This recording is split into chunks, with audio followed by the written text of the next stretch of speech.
So, I would like to navigate my things that are all broken. Wow, I'm feeling so prepared right now. All right. So, catching folks up to the benefit of anybody who has not seen this before and may be watching it for the first time. This is the world of Ventus. It is a floating continent on a gas giant. Instead of oceans, there are clouds that airships will traverse across. And islands will occasionally rise from beneath the clouds and get incorporated into the government of Ventus. And there's a lot of stuff that's going on in that regard, but our story is less about the world itself and more about the people in it. So, over the last 10 or so in-game days, our party had met each other. There is a business called the Heroes Academy that brought together these 5 would-be adventurers who came from a variety of backgrounds to complete a riddle and quest that brought them together and put them in contact with a patron. That series of quests led them to... Sorry, all my notes are disappearing. Well-oiled machine. All right. Why is it not showing up? Anyway, those quests came from an individual named Avindir, who was seeking to gain a group of sort of trustworthy adventurers who take them under his wing and introduce them to his business. And the riddle being the solving of finding his former missing employee, a dragonborn named Tazar, who seemed to have become corrupted or influenced by necromantic energy of some kind. The party found Tazar's whereabouts. He died, and helped to solve all those riddles, leaving only with a clearly evil book belonging to some ancient necromancer and trying to figure out what to do with it. But satisfied with the party's performance, Avindir has asked them to meet in his home brewery called the... it's located in a town called Horizon that is several weeks away, and the party is sort of looking to venture in that direction. One of the party members, a Minotaur Bard, is going to be headlining this Tournament of Tales at the invitation of Avindir. And just to catch people up, I want to give that Minotaur Bard and everybody else the opportunity to introduce themselves to anybody who happens to be watching. So the Minotaur Bard will go first. My name is Aesop. I am, as the DM has mentioned, a Minotaur Bard. Almost like close to being a college graduate. Recently graduated with, kind of like a storytelling bardic degree, if you want to see it as that. And it's just trying to find their own way in life, like what their desires are, what they want to do for the rest of their lives, just kind of seeing what they themselves want to pursue for the rest of their life, and hopefully meet friends along the way, which hopefully he has. Great. And Drada, if you want to introduce yourself. Howdy, would I? So hi, I'm Drada. I'm a lovely, angsty teenage air genasi. Left home for the first time, venturing out on my own, rocking a full face. Today, a little bit more haggard than usual, of striking goth black and white face paint. who's got invited to the academy way back. Go out and see the world and try to explore something outside of his hometown, and met all these hooligans along the way. Incredible. Flint. Trying to sort out computer problems. Yes, I am Flint. I am the rockstar artificer gnome. Mostly just an artificer gnome. Been traveling around for a bit, looking for work, and has stumbled across this group. He's a little mechanical spider thing that follows him around occasionally. Yeah, just out to make a buck at the moment, and seems to like this group.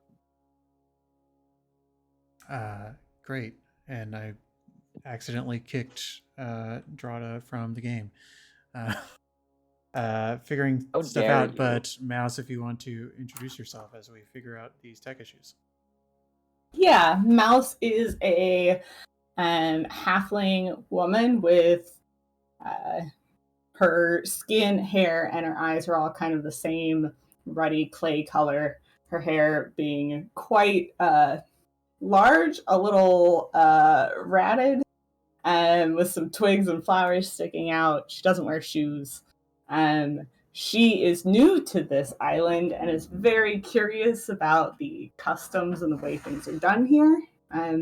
She is a good friend while you're with her, and is overall a little bit flighty, a little bit wise, and she has a staff that folds out into a star map that she uses to cast spells. Very good. So, before we get into a little bit of travel and I try to fix everything, I want to also introduce our party member who is not playing today, a dragonborn, gold dragonborn named Clax. Our player, Sean, is unavailable today, and Clax is sort of a, I would say, I'd allow the other players to correct me if I'm wrong, but somewhat like prideful individual. Introduced himself as a former sort of militia or having like some guard experience. Somebody who is very proud of themselves and looking for a fight. However, has been, I think, easing into the idea of friends along the way. You also currently have another individual in tow, another Dragonborn named Nal, who was part of a different adventuring guild that kind of quit her job and is tagging along in the interim. But as you guys are leaving Vind, and you're last we checked in, heading east towards the town of Mistral, in an effort to deliver a keg that Avindir had given you to a tavern called the Guilty Lady that is over there. The band of adventurers that has referred to themselves as the Left Stars, which is another story entirely, is departing. Quick IT check-in. Everybody's still having awful issues. All right. I'm doing okay. Okay. Yeah, I'm back in, but I still don't have menus or anything in Foundry. I can see the map, I can see our character tokens, I can see the player screen, but I don't have like my character sheet or any of that stuff. All right. Same here. And I'm relogging into everything since I super cleared my cache. We're going to try to fix this. I do keep seeing like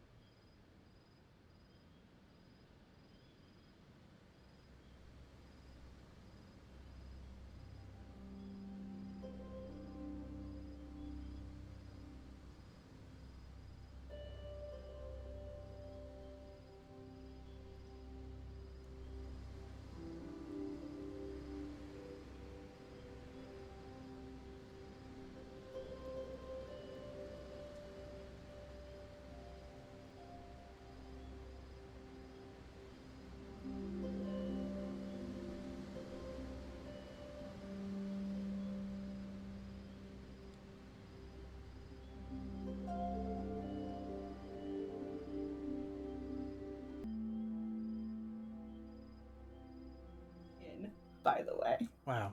Okay. Incredible. I think every single player is in the game.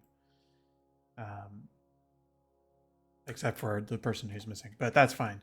So, technology crisis averted.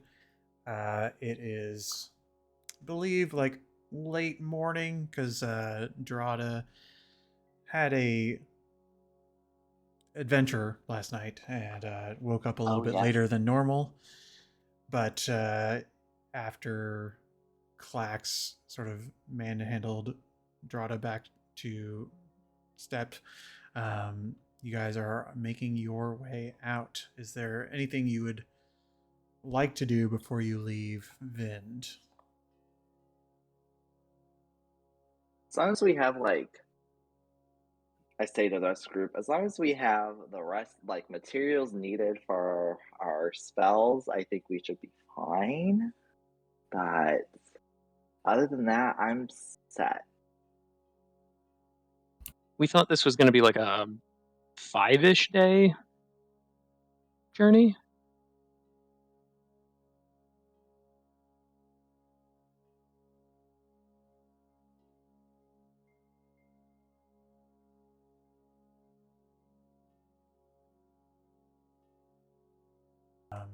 At the moment, you guys have. I mean, you are not on a timer to get to Mistral. For the Tournament of Tales, however, you do have a little over 3.5 weeks. So you have time, you have a leisurely pace. I think at the end of last game, there seemed to be a discussion to not worry about mounts or anything that would speed things up. Yeah, it seemed like we were just going to walk. Right. We stocked up on rations and Yep. whatnot, so... All right. Yeah, Well, I think we're hitting the road. I Well, in that case, I wish to invite somebody to roll a d20. And we'll see how the first day goes. I'll start off. Oh boy. 7. As I fail to have my notes in order. Oh, we can super hear you typing. Sorry, I muted partway through the sentence. Oh, and now I'm giving all sorts of wow. Okay. Really is a beta test. That's why they have beta tests. This is why. I know. Technology. Why is my It's thing not about loading? the process, not the product. I know. All right. Sometimes when the game starts and you open up all your tabs. Okay. Here's the tab that I was looking for. 7. Yes. Indeed. Could you roll me an additional d6? Got a d6 and ready to roll. I got a 2. Very good. Hopefully that just means 2 creatures. 2 is incredible. Oh jeez. Okay. Hate that. Well, so we've sort of catching up on how we sort of handle marching orders here. If we can sort of arrange ourselves as best as possible, except for one player who's having tech issues again. Who is sort of in the lead right now? Should I be in the lead since I rolled? Sure. Or all right, I'll be in the lead. I'll be up front. All right. There you go. I would imagine Clax and I would probably be kind of just behind. Okay. Can I actually, if Nell wants to, if she's comfortable, could I have her in the front? Sure. Just to have a conversation with her? Sure. Okay. So as we're walking through, is it like foresty landscape, like beginning a mountain it looks like on the right? Sure. So it's pretty. So you are following a road that is pretty well traveled. It's not paved. It's a sort of a long dirt road this far west on the continent, but there are sort of woods to the north and sort of more mountainous regions to the south. And as you're only just starting to crest the crest might be the wrong word. You're starting to, at this point, maybe 3-4 hours outside of Vind. It is no longer in sight. However, you know, if you recall on the other map, just a couple hours out is sort of the farmland, and so you're only just getting into what would be sort of dense tree line in these first few hours. Got it. So as we're walking into like kind of like the deep forest line, I show Null my book and I go, you know, I know we just like met each other. Technically, we've known each other for a little bit, but you know, when we first were in that room together in the Heroes Academy, I just had to make a story about you. I just have never seen in my life, my very short life, a purple dragonborn like you. And I like scour through some of the pages of my fan fiction that I essentially wrote about her and the another woman on the team. And whether she's comfortable with it or not, I'm showing her the pages. She now sort of looks at you and says, like, looks down at the paper. What is it that she's saying? Is this like a short story? Is this like a It's essentially I actually have it written down. It's like in the very first episode that we did, but I essentially wrote a short story about how her and another woman on her team were like a crime-fighting duo trying to steal jewels. She looks at it and says, I don't... Why? It's just kind of what I do. Yeah, but why? I mean, when you're bored, you do funny things too, right? Not like this. Well, I thought you might be interested. So I just wanted to show you. Give me an insight roll. I was actually looking for dice around me when I realized. Insight's pretty good. Not with that roll, an 8. Well, you know, an 8 is not nothing, but it is, of course, not a lot. She kind of gives you the eyebrow, the eye squint, you know, the sort of like, she is sizing you up in this moment, but she doesn't, you can't really read it, what she's thinking, but she just sort of looks at you and says, well, all right. I mean, if that's what you like. I'm too focused to read her thoughts and her face. I'm too focused on what I wrote and like showing her specific paragraphs and stuff. So. Can I see that? And she'll sort of like reach for it. Sure. I'll tear the pages of my book and hand it to her. Do you mind copy pasting it to me if you have it on hand? I don't have it on hand, but I can certainly make it for you. No, that's fine. Well, maybe the question that I want to ask, and that you might see that she's sort of looking for it. Have you put her name on it? Or is she referenced abstractly? Reference abstractly is I did not know her name. Okay. When I made this. I don't necessarily say that you want to pick up on the fact that she's looking for a name because it's hard to spot that. But she does like read it over as if scanning it intently and then hands it back and says, sure, why not? Cool. During this portion of the walk, go ahead and roll me a perception check as well. And I will roll one for her as well, just sort of on the notion that she's up front with you. Not too bad. 14.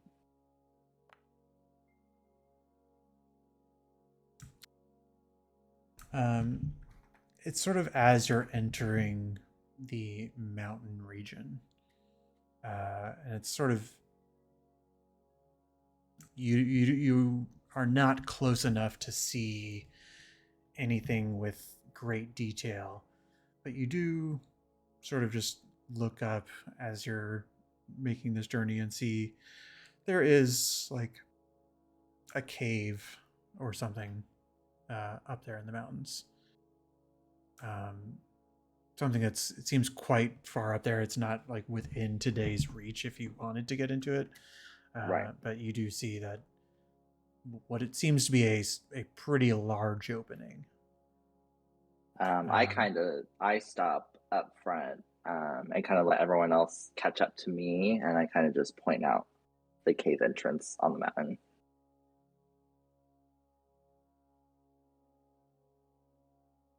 Otto just smiles a little bit. Looks fun. This is. You said it's more than a day's travel from us? Like, this is quite a ways away? You know, it's the type of thing that if you really legged it and you were prepared to climb a mountain, it might be the type of thing you could get to, you know, either late tonight or sometime tomorrow if you really wanted to. That must be pretty big if we can see it from here. Animations are so cool.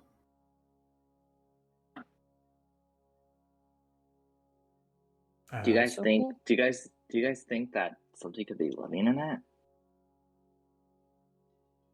I mean, I'm sure something is. There's only one way to find out. I mean, I guess we're not in any hurry, but Do we want to find out though? I mean, I may be biased, but I love me a good cave. I feel like we were underground for quite some time back in oh crap, forgot the town. And Vind, I don't know how fond I am to being in a cave, but if you guys want to go, I mean, I'll be behind.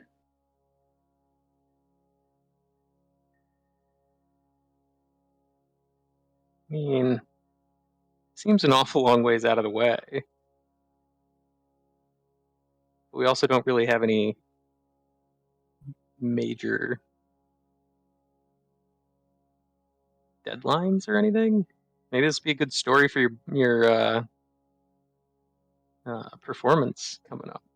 This is true. You've already I trained mean, it. at this point, if we go on, aren't we all just going to wonder what we missed? That is true. Right. What we're about to miss is some good cave time. Clax, how do you feel about this? Oh, but the GM playing player characters and deciding what they think is so fun. I in my opinion, Clax sort of says, well, I mean, we'll probably be coming back to Vind sometime. Don't you have looking at Mouse, don't you have a ship to rescue?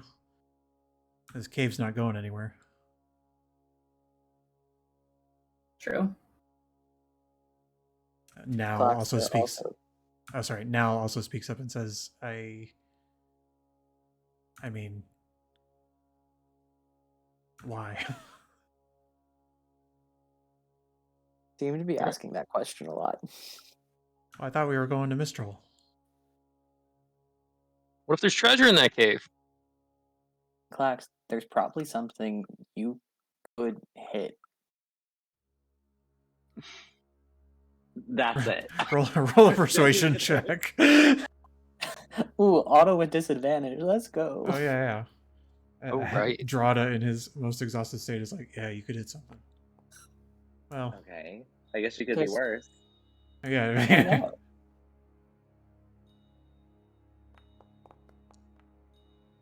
Well, it See, was, we can you know. always be worse. Klax looks at Drada and says, you know, I don't really feel like covering you in your current state. Maybe we should get where we're going and come back. Cock my head a little bit and then start walking. We'll check it out on the way back. Probably full of dragons. Let's hope not. All right.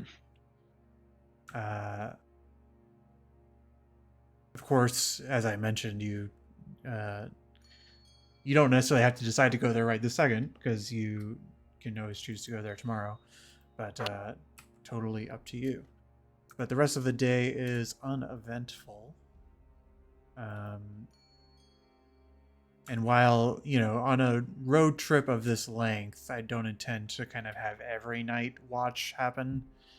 I do want to provide opportunities for people to roleplay if they want to. So we're going to go ahead and actually move to the next day. But whenever there's sort of like a clear day, we will, like an uneventful day, that's when we'll go ahead and do night watches. Sounds But good. the day proceeds, you guys wake up, and Drada, you are no longer exhausted. Congratulations. Makeup's on point this morning. Like, so much.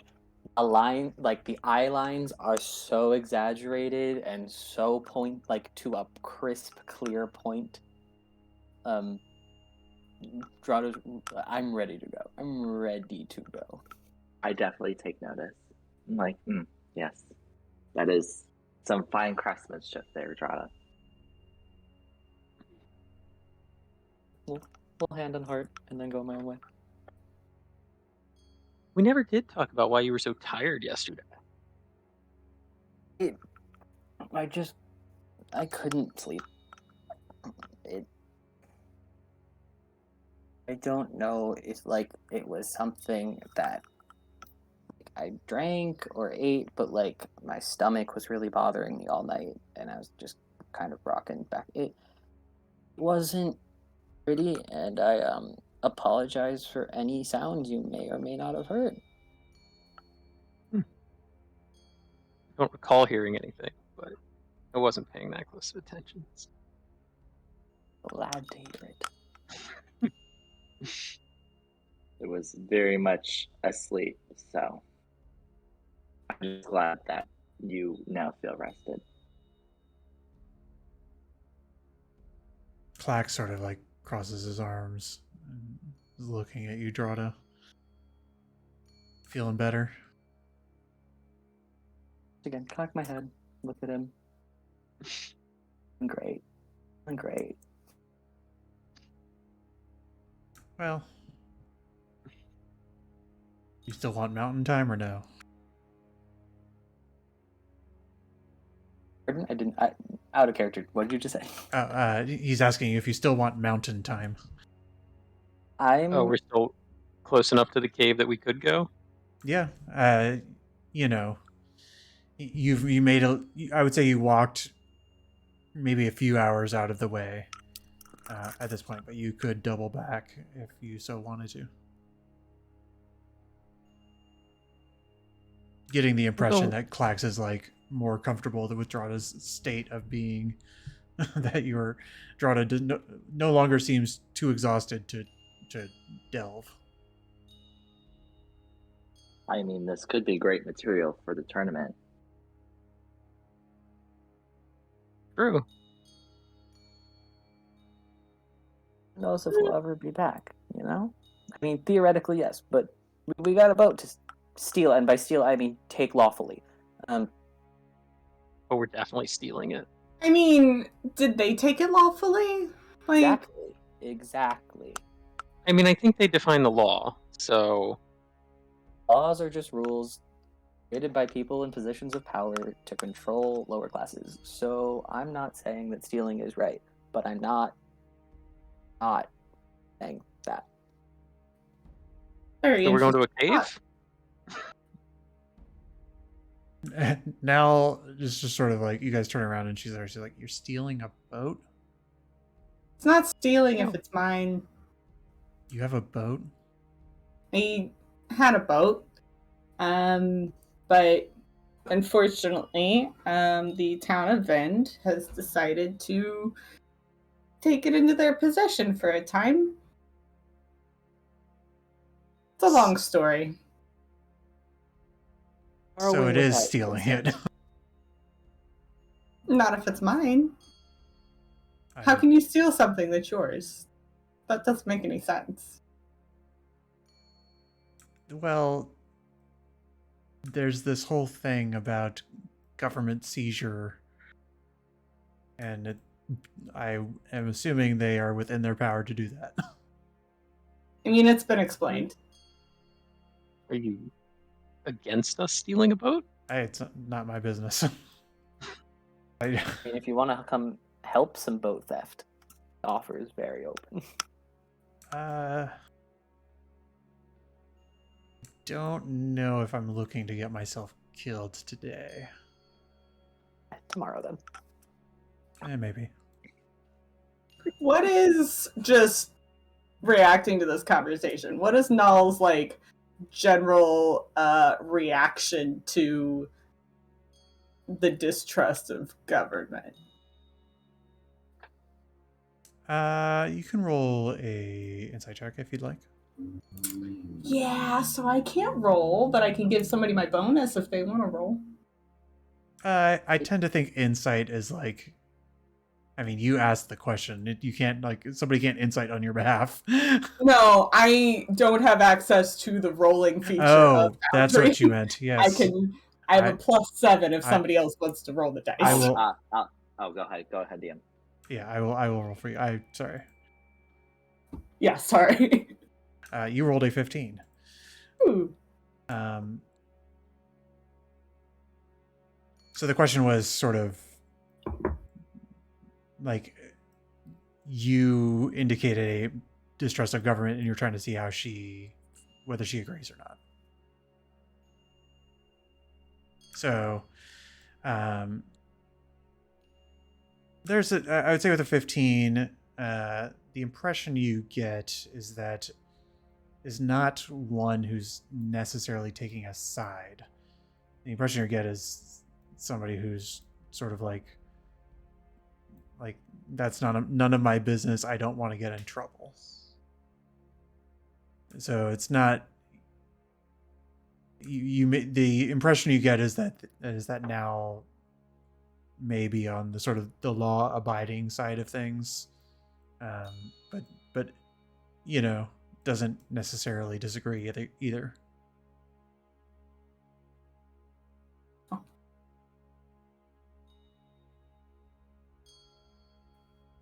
Well, I don't know about me helping steal this boat, but if you guys really want to go into these caves, I mean, I've got nowhere to be, but I'm also I guess I'm just, what's in it for any of us? Are you just curious what's up there?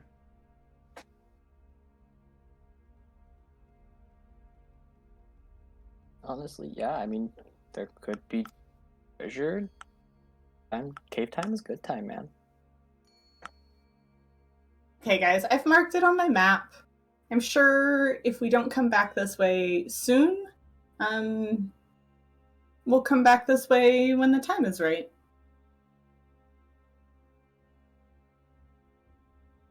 Plax looks at Drada like, are we going or not? Like, how badly do you want to go? If it's just me wanting to vibe in a cave, so let's move on our merry way.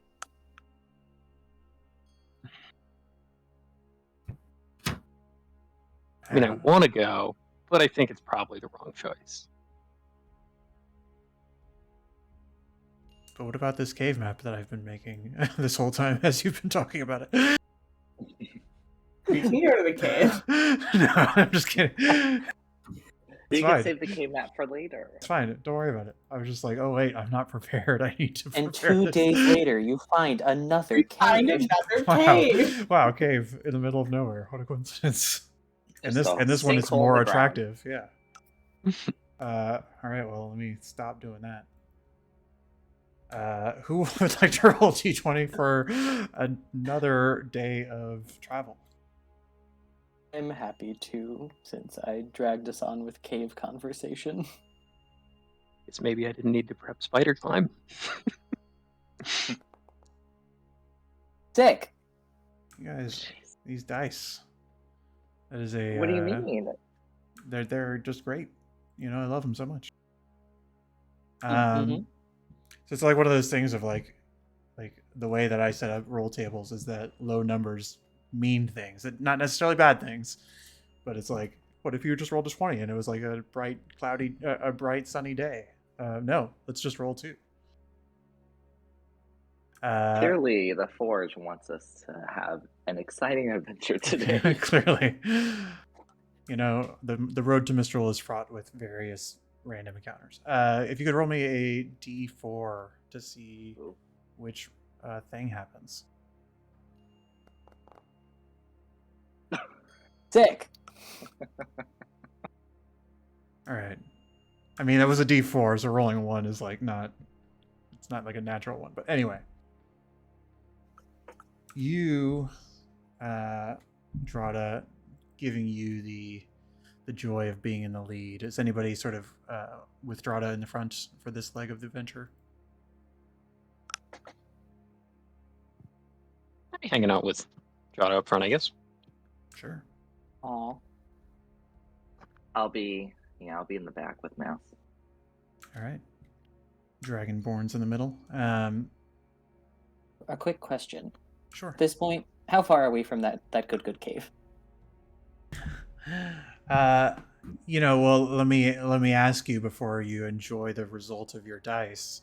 Oh no. If you are in the lead, what direction? Like, how fast are you going? Well, I'm not. I asked this not to lead us astray. I asked this just if I'm within a reasonable distance. I would love to, to cast Primeval Awareness, just so if I can sense if there's anything inside for a future return. I would keep us going in the correct direction. Sure. You know, literally every time you use this, I'm going to ask you to. Oh, wait, no, Got I you. have it. Within 1 mile, or with up to 6 miles, your favorite terrain. I would say that it is more than 6 miles away. Okay, great, cool. Yeah, I mean, because it would take hours to get up there. So unfortunately, you never got the chance. That's 6 miles hiking up a mountain is Yeah, not a short that's- journey. yeah. No. So I'm going to say that you never got to use that, and you sort of just continued on the road. But good thought for sure. Dang it. Were you to say you wanted to use it anyway, on where you are on the road, at least as close to the mountain as you could have been, there's no result, no triggers. But as you and Flint are leading this leg of the adventure, there is a you start to come across. Well, go and both of you up front and roll me a perception check, actually.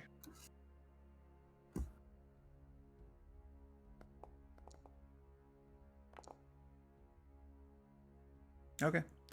Flint, you're not able to see this, but Drada, you see a little bit into the woods.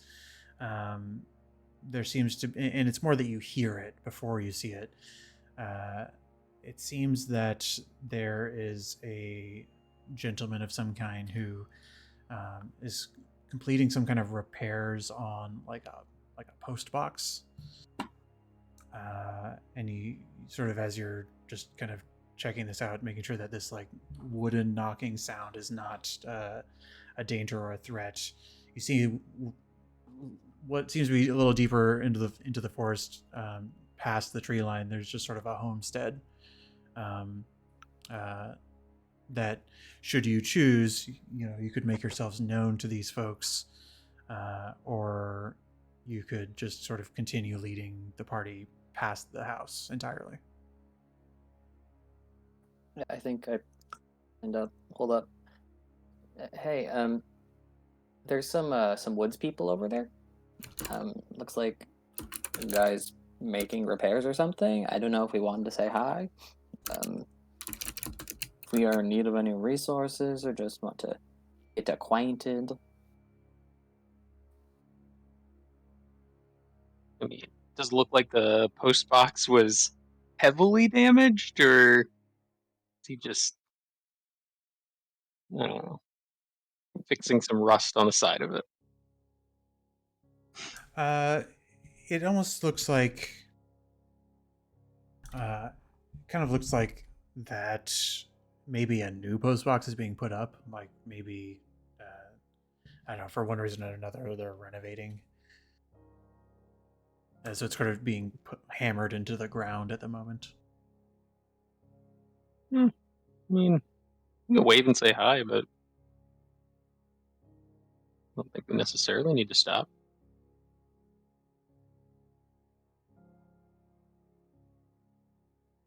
Okay. Well, I wave and say hi. you die. No, you're fine. There's sort of I mean, you're waving, and he seems to be busy at work, but it takes a few moments for them to sort of recognize that there's any beings at all around, and seeing the group of the six of you on the road, just sort of peeking around the corner, giving them a wave. The initial reaction from this man, who is seems to be of like half elf heritage, has a dark black beard and sort of like hair that's tied back in a sort of short ponytail, wearing simple clothes, like just everyday tunic and whatnot. They shirk back a little bit, sort of maybe an initial surprise about seeing anybody, and take a moment to realize that they're not in any danger, and they say, "Oh, hey, Hi there. good day."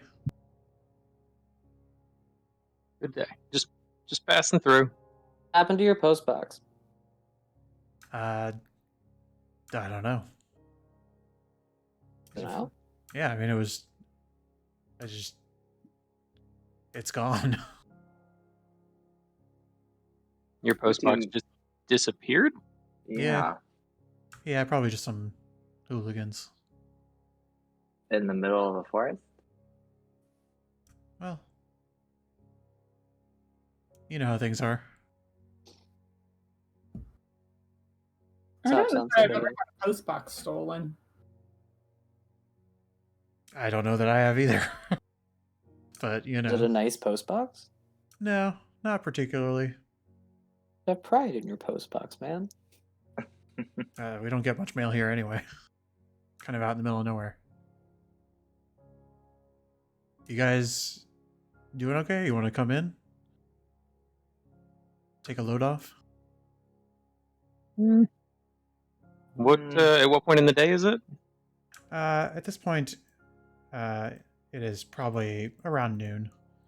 And the truth is, the way we navigate this space, it's sort of, you guys do not walk 16 hours straight a day. You're taking intermittent breaks throughout your road journey. So you could reasonably say that it's lunchtime if you wanted to.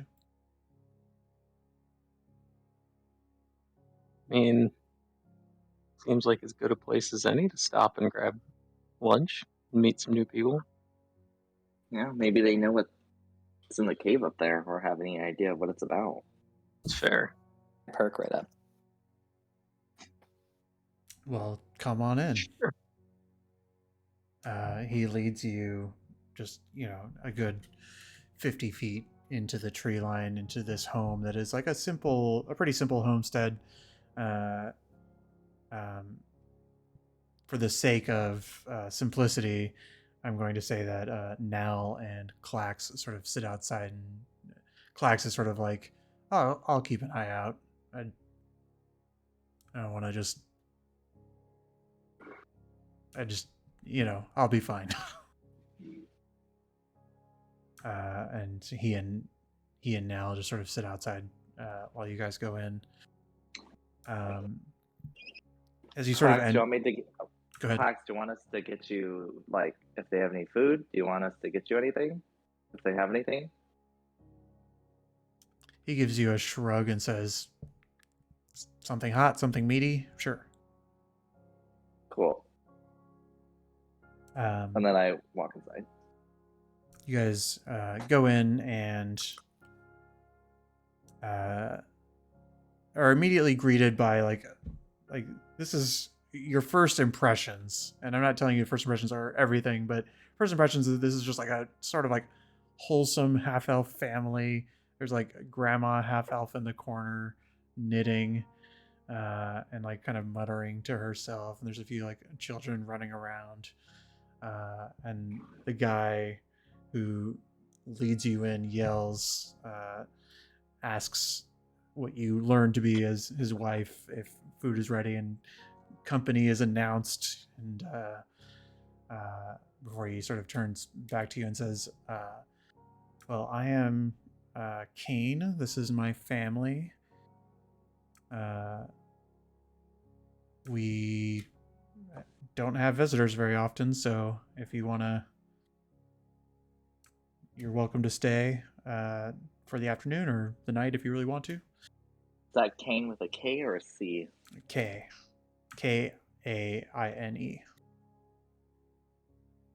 Of course it is. This is This it's is D&D. fantasy. How could I possibly spell a name correctly? His wife's name is Abel, but it's like an A with an accent, and then there's 2 E's in the middle. An apostrophe at the end. Especially those elven names, they always have an apostrophe in the middle of them too. Right. I But mean, we're on our way south. No, east. We've got a decent amount of travel, so we'll probably just stay for lunch and then continue on our way. sure. Well, please make yourselves at home. We'll be out with some food here in a moment. Have you all lived here long? Yeah. We come from, we have family who was in Amthras. Sort of points in a direction that you know to be like, northeast. And you've seen the maps before, so you kind of understand in there. And he says, "Yeah, we just sort of decided to move out and get our own place, so here we are." Is there a specific reason why the guys decided to leave, or? Well, things are just changing over there, and we didn't want to get involved. We're simple people. Keep to ourselves. Things are changing. Yep. Anybody who's proficient in history can roll a history check. Let me see. I have half a proficiency in it. Yeah. You can roll it with disadvantage then. Okay. You're not gonna, good old jack of all trades. Right. And then let me with disadvantage. Okay. Not too bad. With a 15, so you're not glued into Amthras politics, I'll say, but right. What you do know is that Amthras is sort of like the last vestige of sort of original elven civilization. and that it sort of has become a little bit more, not westernized, because that's sort of using Earth terms, but they're the elven culture that had once thrived there, and that they had sort of called it a capital, has sort of been not infiltrated, but just sort of taken over by more and more variety of cultures. And so you sort of look at this half-elf family and realize, like, oh, okay, they, there was probably just turmoil as that environment was changing. Right. Not through like war or anything, but just people who just might prefer to be on their own. Right.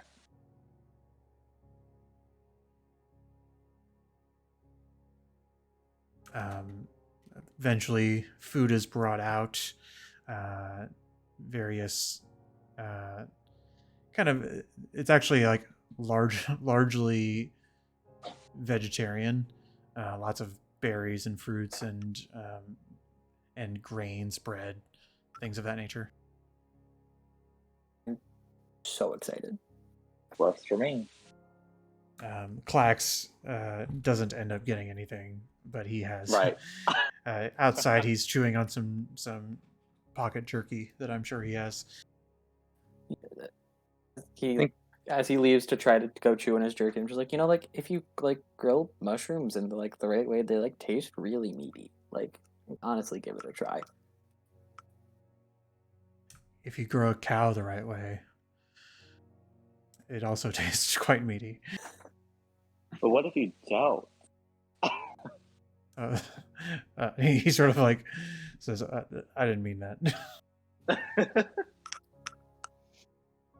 I meant some other animal. And then he goes back outside. But it's a pleasant afternoon with some random strange people. The elderly woman sort of, I would say, looks at Mouse. Mouse looks at the elderly woman. Yeah. Staring contest. No, not like that kind of a look, but more like, okay, like Mouse, I think, emits a sort of like demeanor, inviting demeanor that this woman is attracted to, and she says, "Can I read your fortune?" Ooh. Oh, how do you read fortunes? Oh, it's just something that I do. It'll be 2 gold. I mean, of course, I recognize skill. People back home don't read fortunes so much as movements of the skies, but I'm very curious how you do this. I'll cough over 2 gold.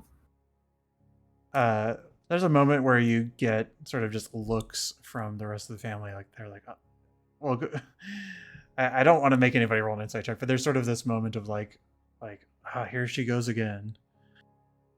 I would be looking around to see if everybody else is like trying to see that we're like an easy mark or something. Like, are they like seeing her take out a big pile of gold and eyes go wide? Or go ahead and roll me a insight check, Flint. Man, I'm not great at these. I like to think this family has good faith. Yeah, I mean, with a 10, I'll restate my initial reaction is like you see almost like the family is maybe tired of this quirk that the grandma has. So they're not like they're celebrating that the money is being transferred, but they're just like, all right, here she goes again. I keep a tighter watch on my own gold just because.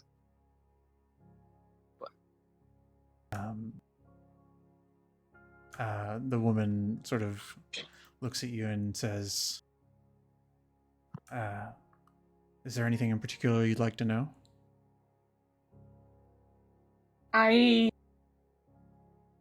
don't know if it can be about other people, but I would love to know how people are doing at home.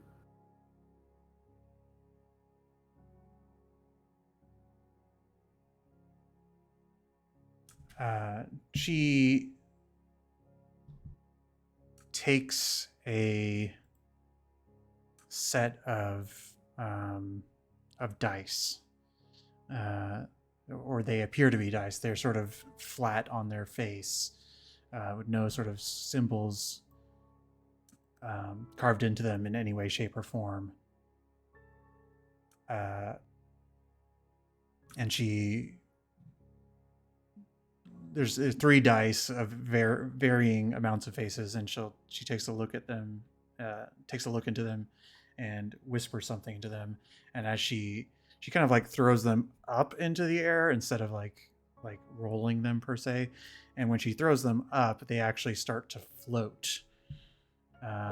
And instead of like landing in any way, you see that they rotate in a very precise position, and then they slowly sink down and lay flat on the table before a few symbols show up on the dice. One is a symbol of a dragon, the other is of an eagle, and the other is of a clock.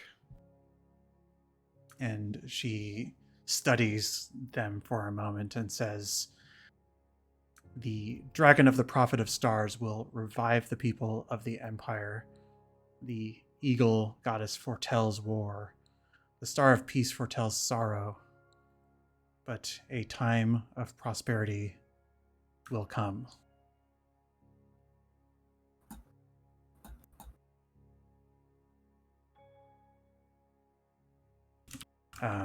Flint, who's sort of like eyeing the family, you immediately see the wife sort of perk up and say, "Grandma, nobody understands any of this that you're saying." And she says, "I know, that's half the fun." You said the dragon of the stars, right? Yes. I know the dragon of the stars. And I will open up my star map and point to the constellation that lets me cast my dragon star form. Oh, that's nice. She kind of goes back to knitting. How did you learn to this? It's just what I do. Do I get the sense that this is like age-old wisdom or magic? Or somewhere in between, or just codswallop? I would, so there's sort of like different things you could roll. I don't know if you have access to your Foundry at the moment, but I'm thinking it's sort of if you're trying to size her up, it's sort of an insight. If you're trying to sort of assert whether it's like religious or arcane in nature, you would roll those sorts of things. How are you trying to measure this? Just trying to figure out the source of... Mouse believes it, so she doesn't think there's a chance that she's just making things up. So I think Mouse is trying to figure out if it's just like probably religious, spiritual wisdom, or if this was a spell. I'll just give you a straight wisdom check with that in mind. I do not have access, but I have a +4 to my wisdom. I will roll it. Hey, the good thing about streaming, if you want to just see what's happening, you can just pull that up. But you rolled a 6 + 4 is 10. And there's certainly the nature of how she performed this had a magical element to it. The floating dice, the way they sort of unnaturally rotated, the symbols that appeared and have now since faded, all of that was magic. with the 10, it's really hard to connect it to anything. You think that somebody in her maybe semi-senile state has perchance a gift of some kind, but it could also be a curse. You couldn't really connect that. Time that we spend here with her, both just keeping her company, making sure she's taken care of, maybe being a little more attentive than she actually wants me to be. I hang out with the grandmother. Does she have a name? I ask her name. Estra Kane. Oh, that guy's last name was Kane. Yeah. Well, he introduced himself as sorry. Yeah. You get clarification. It's sort of like he's like Farmer Kane. You know.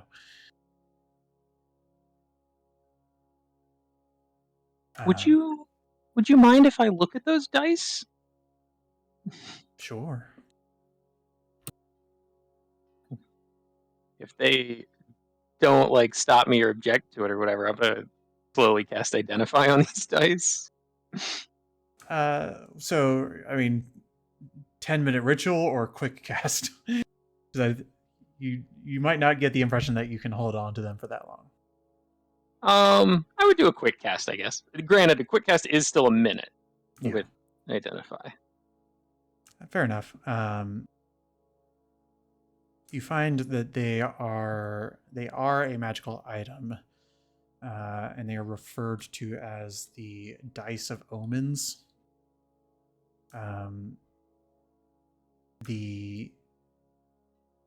What you're able to gain from it is that a command phrase, which she must have known, will trigger the effect, and for the only information that the dice present is the 3 symbols. What you learn from the Identify spell is that, like, the actual prophecy, the words she chose to use, were irrelevant or were not part of the magic. She had to interpret the symbols. Do I know if there's any actual significance to the symbols from this, or? I don't know that the Identify spell would tell you that. Okay. You've basically read that these dice are a magic item that will create symbols that are in response to a question. And then those symbols have to be interpreted. Sure. We'll hand the dice back to her. And those are quite special dice. Where'd you come across them? I don't remember. Perhaps I'll ask the dice tomorrow, though. Fair. As they're having the omen between Mouse and Estra, was her name? Yes. Estra. Can I go over to the guy who we initially got introduced to and be like, do you guys know of a cave that's on the mountain, maybe like a few miles back from towards Vind? It's on a huge mountain. The cave entrance is like huge on the mountain. I haven't been. The man you first met speaks up and says, "I haven't been up there. I think I've seen the opening. It's quite big." Nothing we should be worried about, because we're going to be on the road for a few days, so I just want to make sure Well, we as a party are pretty good. If you're heading east, I mean, you've passed it already, but I've never seen anything concerning come out of it. Okay. I think he sort of is thinks to himself and says, like, I think I heard something about it a long time ago. A long time ago. And he sort of, he strokes his beard in sort of like the I'm old and I know old stories way. Right. And sort of hints that like, yeah, like something about a giant who lived up there.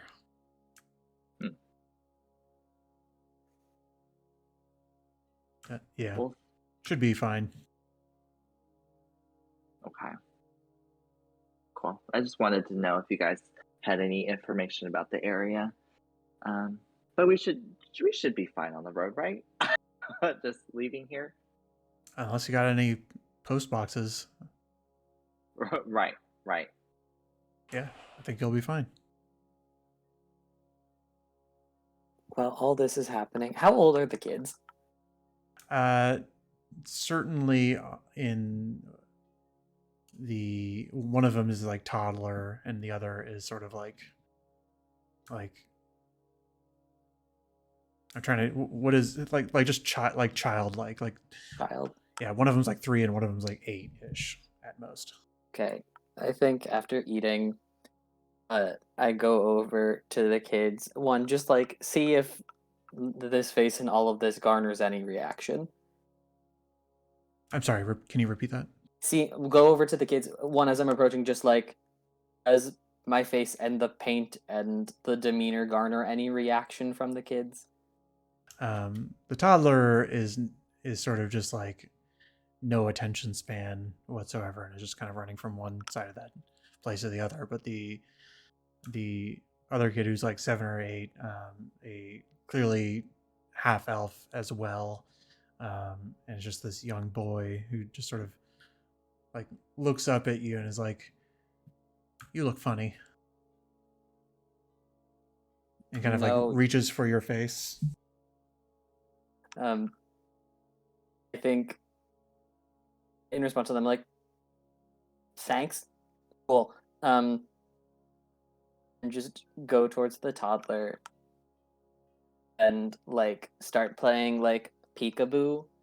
But just given that the facial expression, like, I feel like the face paint would highlight whatever like expression would come on, and also at some point would love to cast disguise self and like make my face look even zanier and crazier for the kid.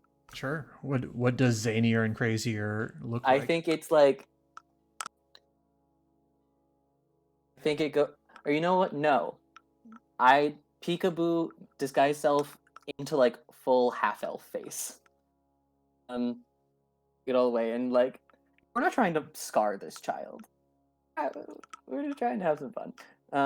So yeah, like, I think it's still Drada's face, but it's still my face, but just all the makeup's gone, and yeah, just looks very normal, very half elf. Cast the spell. Yeah, sure. The kid looks up at you. It's what I imagine is sort of like, kid is old enough to understand object permanence, but they're not prepared to see a different face come from behind the hands. And then they're just like, and then they sort of like toddle off in some direction. Did any of you ever watch Reboot when you were growing up? Nope. Did not. That'd be new. The character in that show that now I'm going to think of when I think of Drada. But, oh well. Great. I think Drada just like sighs. I tried to bond with the youths. It went poorly. Back to the table, like munch on some berries. Kids these days. As you say, as a youth. Yes.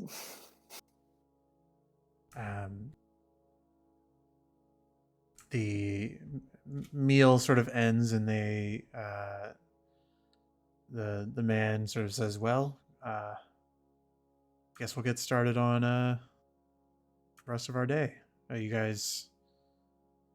He sort of like is giving you the look of like, is there anything else we can do for you? Thank you so much for lunch. Is there anything we can do quickly around here to help you? No. It's nice to have company. Just come back sometime when you come through. I'm sure Grandma will have much to say. I'll be sure to stop by if we come back this way. if we see your guys' old post box, do you want us to get it back for you? I mean, got a new one, but This is true. You never have enough post boxes. Post yeah, boxes. maybe we'll need two.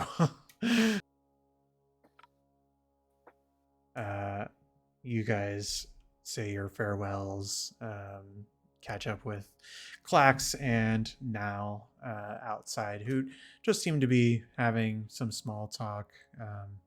They're both sort of like stoic, short-spoken people, so I imagine they didn't have too much to say to each other while you guys were in there. And now and then Clax had checked in on you, make sure everything's okay.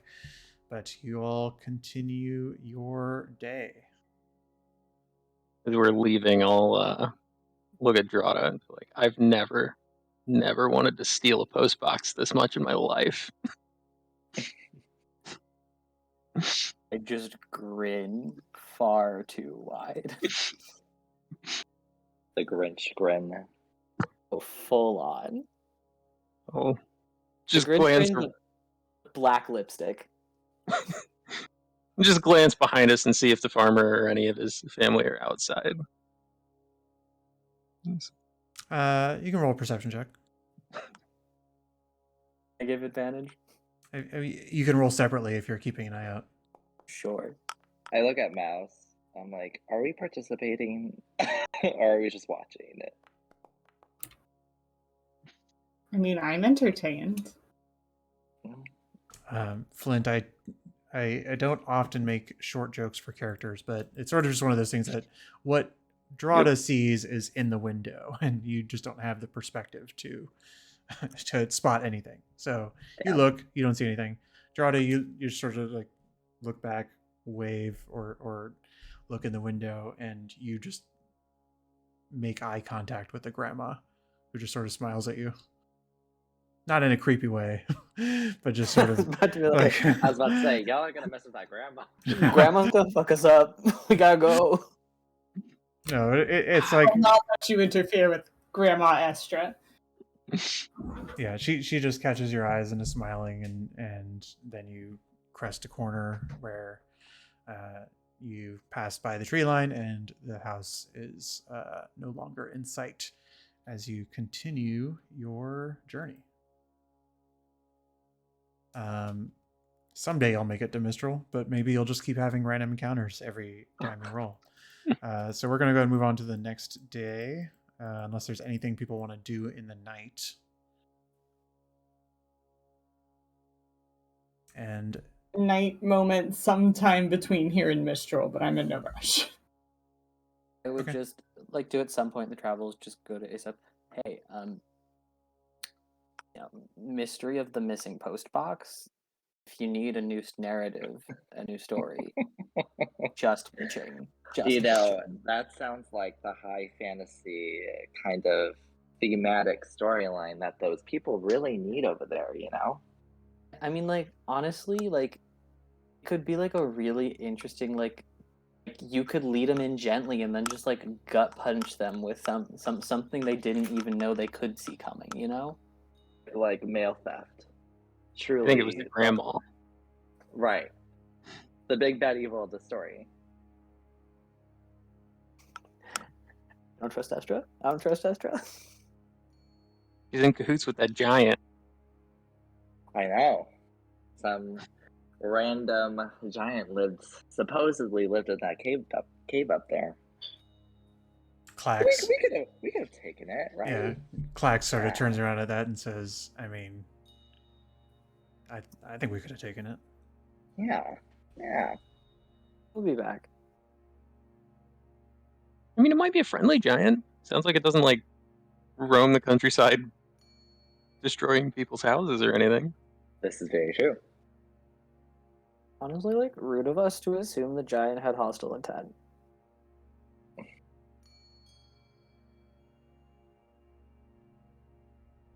I don't know that I would allow anybody to roll for giant knowledge. But Not even with my half proficiency. No. Half proficiency does not let you roll literally for everything. Dang it. But you have that thought of like, are giants bad? Maybe we should figure that out someday. I mean, like, yeah, maybe, like, I feel like people are pretty quick to judge, you know? Especially when something doesn't look like them. They just have an unfortunate history, I think. I mean, Any they're folks big. do. They're big. Makes them scary. Like, Right. people are gonna make up stories about scary things.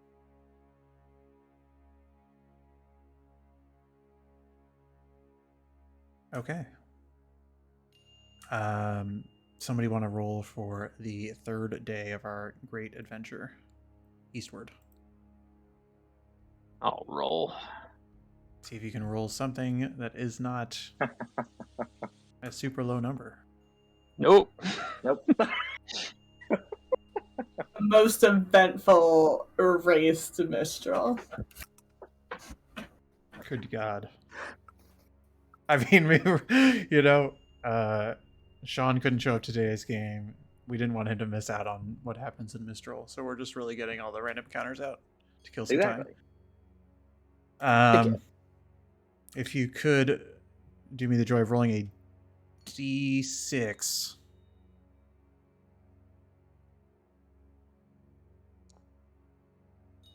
Oh my god. I didn't. Oh no. Oh yeah, I do see the result. Okay. Like, oh yes, I do see the bad result. Like, they're looking good today. You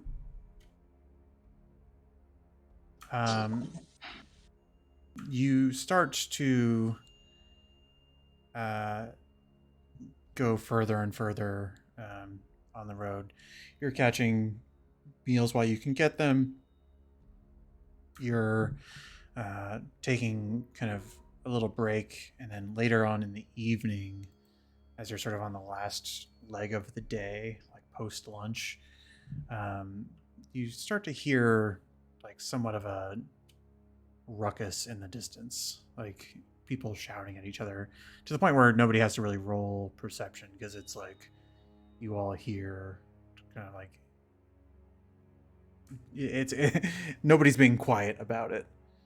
Right. There are voices that it must be a couple hundred feet up and around, maybe past a hill, in the direction of the road, though.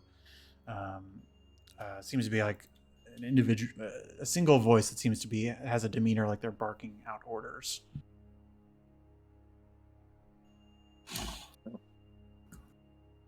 I don't like that. Yeah.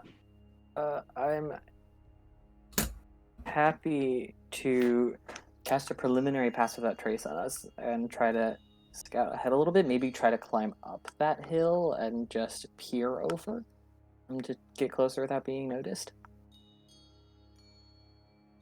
Sure, you may do that if you would like. Are your intentions to go up ahead of everybody, or I turn around and say, I'm happy to go ahead and report back, or we can all try to get a little closer without necessarily getting caught. If you Or feel... we could just say hi. We can also just say hi. Can we tell I mean, how many people it sounds like? Is it like just two people having an argument, or is this... well, the shouting seems to be coming from one figure that is perhaps authoritative in some way. There are like sounds of response that are much quieter. People who are talking to this figure, but from this distance, you only really get the one voice.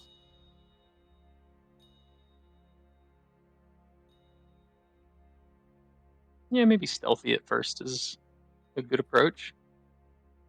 can we make can I make a perception check to kind of hear what he's saying, or is it just kind of like loud noises at this point?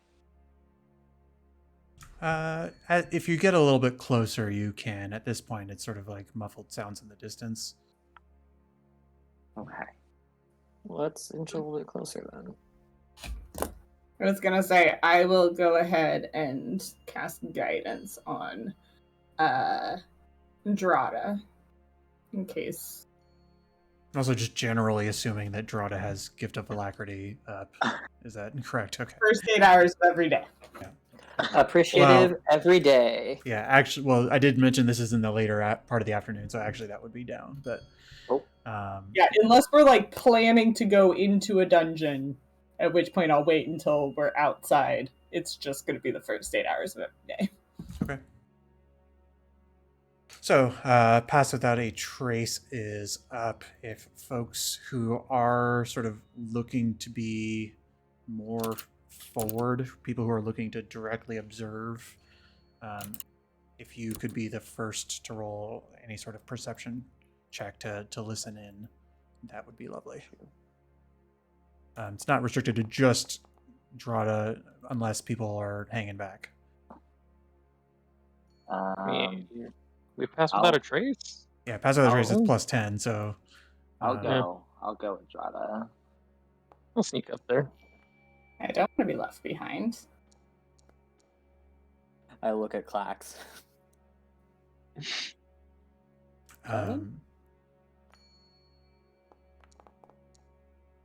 If everybody's going, then your good friend Nal will be as well.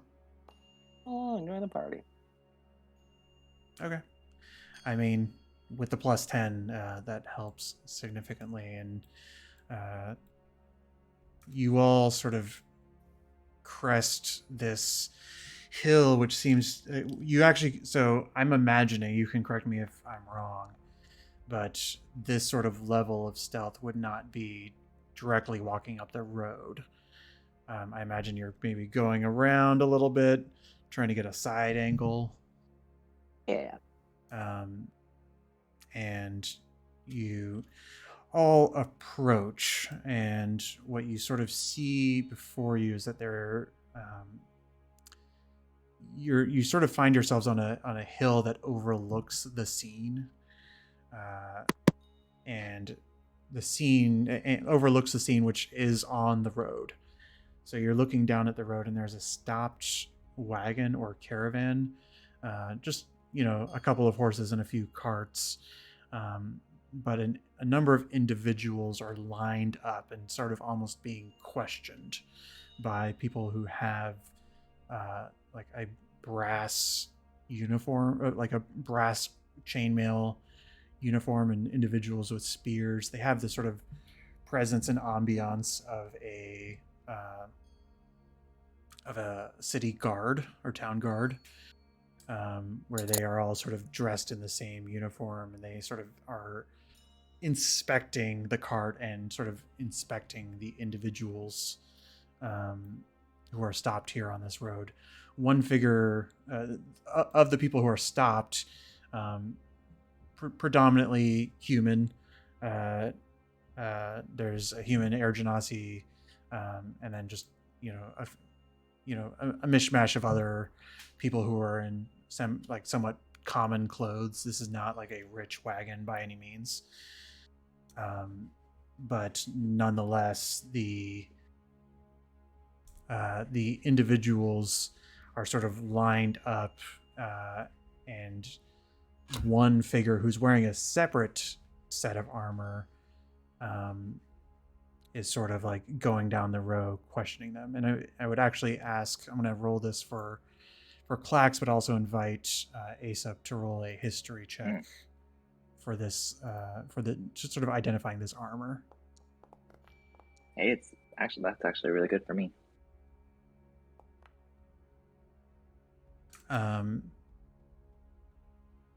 With the 20,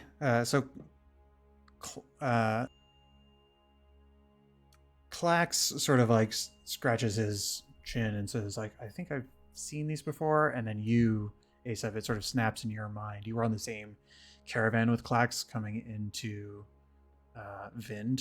Mm-hmm. And the brass armor marks the guard presence in Vind. A group of individuals just known as the Brass Spearmen. Very simple name. But the one figure that stands out, you actually, and you know, Klax recognizes this even with an 8, is actually what is referred to as a unifier. This is something that with your high roll you pick up, but Klax knows it inherently that this is one of the Kingsguard sorts of figures at the capital.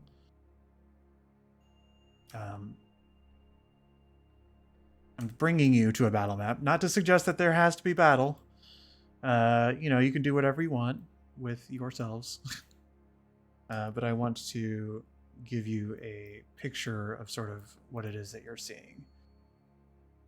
So these cards, they're part of the Brass Spearmen? Is that what you said? Yeah, the Brass Spearmen, who are the Town's Guard of Mistral. And then there's a unifier who is the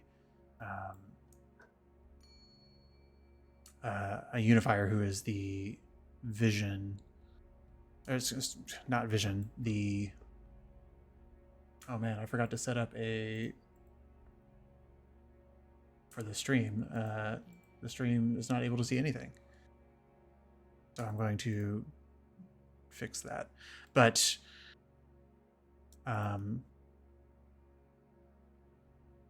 the unifier is sort of a Kingsguard from consonants. Individuals that you rarely see outside of the capital. Right, so I've definitely seen them before. Yeah. Well, you probably haven't really seen them before too much because they don't really leave the castle very often. Either I lost audio or you're muted. Oh yeah, we lost you. You lost me? Yeah. We have you back now. Did there for a second. Okay. Now All good. The Kingsguard you don't really see outside of consonants too much, let alone outside of the kingdom. And that's this one individual, the one with sort of different icon. So in your time in the capital, you actually have not actually seen one outside the castle, let alone this far outside the castle. As you're observing this scene, though, what you're sort of immediately picking up is that these people are being checked, not in a overly hostile way, but certainly in a demanding way. And they're sort of like being asked to put their bags on the ground, and sort of individuals from the Brass Spearmen are going through bags. But what do you want to do in this situation? So I relate everything I know to them, just so everyone's caught up on the same info. Hearing that, I think I would preliminarily... I don't think it should invoke any hostile action, but preliminarily cast Hunter's Mark on the unifier. Okay. Just in case things go south. How high is this ledge overlooking? I would say you guys are a good 15 feet up, and that this sort of like exterior here would be a pretty... It would be difficult terrain to slide down without landing on your face. Keep forgetting that it makes numbers happen. Apologies. That's fine. Can we tell it all from here? Like, do these guards and their outfits and everything else look legit? Like,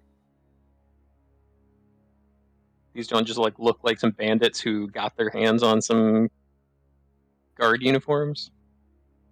Well, I would say with Aesop's earlier 20, they are legitimate uniforms. If you're looking to they are very uniform. Nobody seems to be wearing it wrong. Nobody seems to be missing part of the outfit. If you're trying to measure them in some way, you're gonna have to explain that to me a little bit better. I don't know if any of them look particularly nervous, or if they're all grizzled and not I don't know, cleanly. I don't know. I'm not really sure what I would be looking for other than the uniforms and that they're all wearing them correctly, which it sounds like they are. So Yeah, if you want to roll a general insight check to just measure their temperament, I suppose.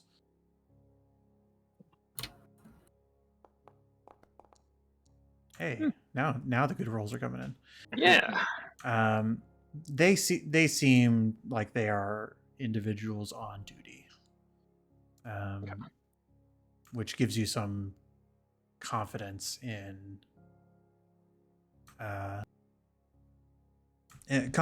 that they are what they appear to be.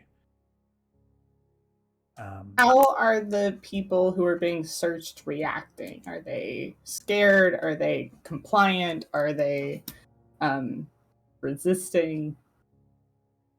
Can you give me an insight check as well?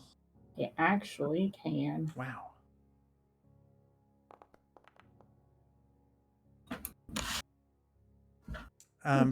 For the most Big rolls. Yeah, for the most part, yes. The individuals are laying down their bags. They're sort of answering close quarters questions. They're sort of like as people search the bag, they're like, where did you?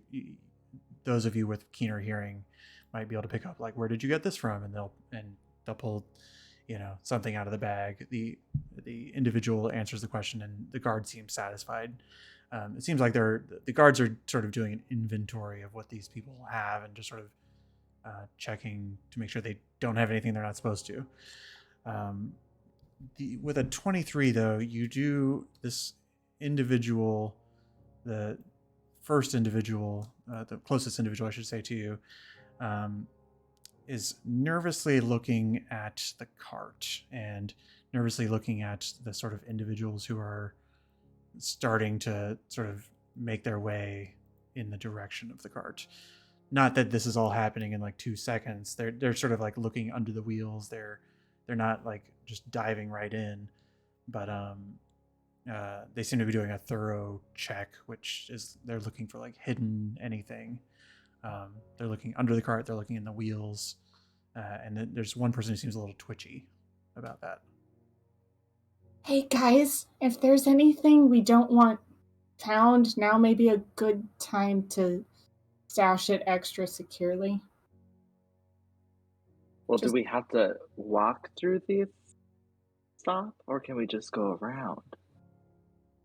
I mean, just in case we get involved somehow. Right. Well, we have the necromancy stuff. It's true. Mm-hmm. It might not look great if they got found. That's talking about.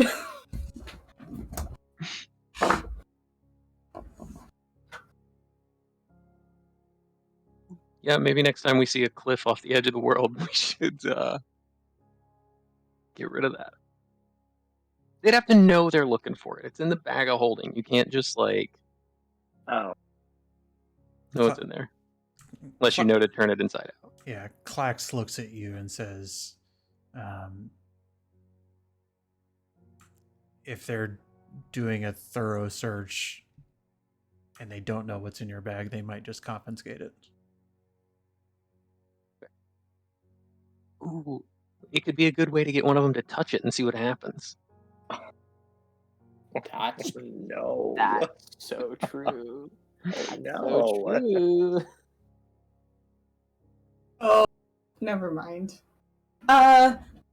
So I was gonna suggest that I think, Drada, you've used Disguise Self. I wonder. I was gonna suggest maybe you cast it on Klax and have his armor emulate the probably just the brass spearman, but no offense, Klax. I'm not sure how good you are at being deceptive. So maybe somebody else in the party is better suited for the task. And I'll also No. say, the things pretty we sure have. I Oh, Go go ahead. ahead, Go, Rana. go, go. Okay. The things we have, I also have disguise stealth. So we have me and Drada who can do that. And then we also have, and I pull it off, this coat that can change into anything that we want it to. Forgot about that. That is just the Coat. the coat, though. Like you can't pretend to have brass plate armor on. Right. Just things in our inventory that could be useful if we needed to get around. I mean, if you want Asa or I to do some guards cosplay, happy to do so. I don't know how convincing I'll be, but I'm not an actor like an Asa, but I'll give my finest performance. I would say. Do we need to go down there and talk to them? I mean, for now, I'm fine to just. Can we just sit up here and see what happens? And assuming nothing crazy, we just continue on our way? Thinking it Yeah, might I'm down. be easier to find out what they're looking for if we ask them directly. But you're right. Let's just see what happens for now and get involved if we have to protect those people. And if they find something that looks of mighty interest, we can get involved when they find it.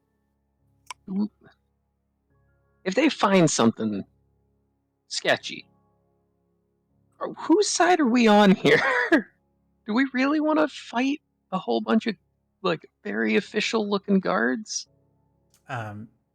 So as Flint proposes this thought, there's a mild commotion where the person who was sort of twitchy earlier sort of just like puts their hand in their head as one of the guards goes to the back of the cart and sort of like points inside the cart and says, "Hey, what are you doing in here?" And you see he sort of hauls out a woman who, didn't seem to be part of the lineup. That's really all you really know. And just sort of like, you see this woman who is probably in her like mid 30s, a tiefling woman.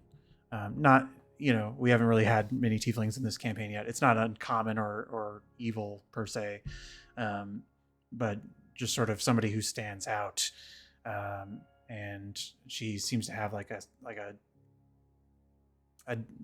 dress that is sort of contrasted from the rest of the individuals and has a kind of scarf wrapped around her neck. And she says, sorry, and she just sort of gets not gingerly, but not in a physically painful way, hauled out of the wagon and sort of like is starting to be sort of pushed into this direction. And the man just sort of like leads her there, or one of the other guards kind of picks her up and leads her into the lineup and starts kind of questioning her, while the other guy, the one who pulled her out, seems freshly interested in whatever's happening back here, just in case there's anybody else hiding. And she is sort of, now that she's a little closer to you all, is in a sort of like hurried and like highly apologetic state, but as Mouse picks up on this, seems to be making nervous eye contact with the other individual.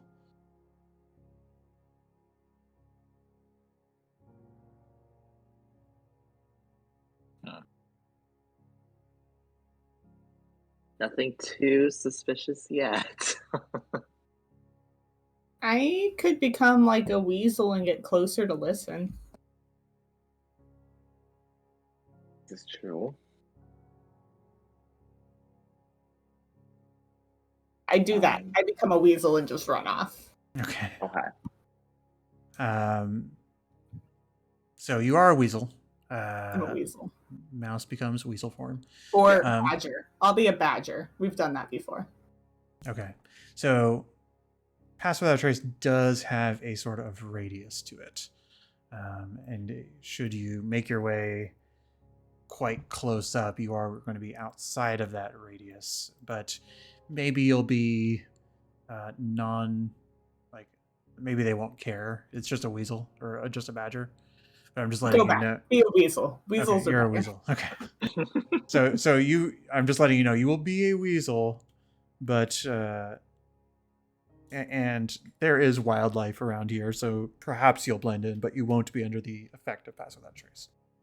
That seems fine. So what is your approach? Like, what do you... I have not yet added the correct icons since... so I don't have a weasel icon for you at the moment, but if you want to sort of describe your approach. Yeah, I would just start kind of scurrying down this hill. Not trying to slide because I don't think weasels would do that. And just like trying to be casual about it. Go like look at some rocks or nuts. Go like sniff at the base of this tree. Just until I get close enough with my keen hearing to sort of see if I can listen in on what kinds of questions are being asked. Okay. Go ahead and give me another stealth check. It's not to say that being spotted is going to get you an arrow in the face or anything, but curious what a... Okay, so weasel relatively stealthy. Weasel stealth? I would say with that, you can actually get quite close, just like playing with a acorn on this rock here. And as Mouse is making that journey, is anybody else doing anything? And if you could roll perception as well, Mouse, while people... Go ahead, sorry. I look at Drada and I'm like, well, we could, if things get really ugly, we could both pretend to be guards. We sure could. I'm not mad at... I'm trying to zoom out on the map a little bit. Perhaps starting to make our way like around the crest of the hill, start maybe coming down, hopefully still obscured by some trees or shadows and things.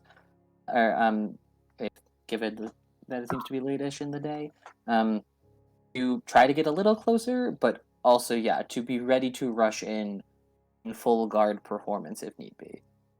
Does that sound? Sure, if you like. Feel free to sort of position yourself where you're aiming to be. I'd say to accomplish what you're trying to accomplish, it would need to be behind a tree, unless you're staying up on the ledge. I'm gonna stay where I'm at. Okay. And anybody who's on Drada. Yep. Anybody who's on the move needs to re-roll stealth for me.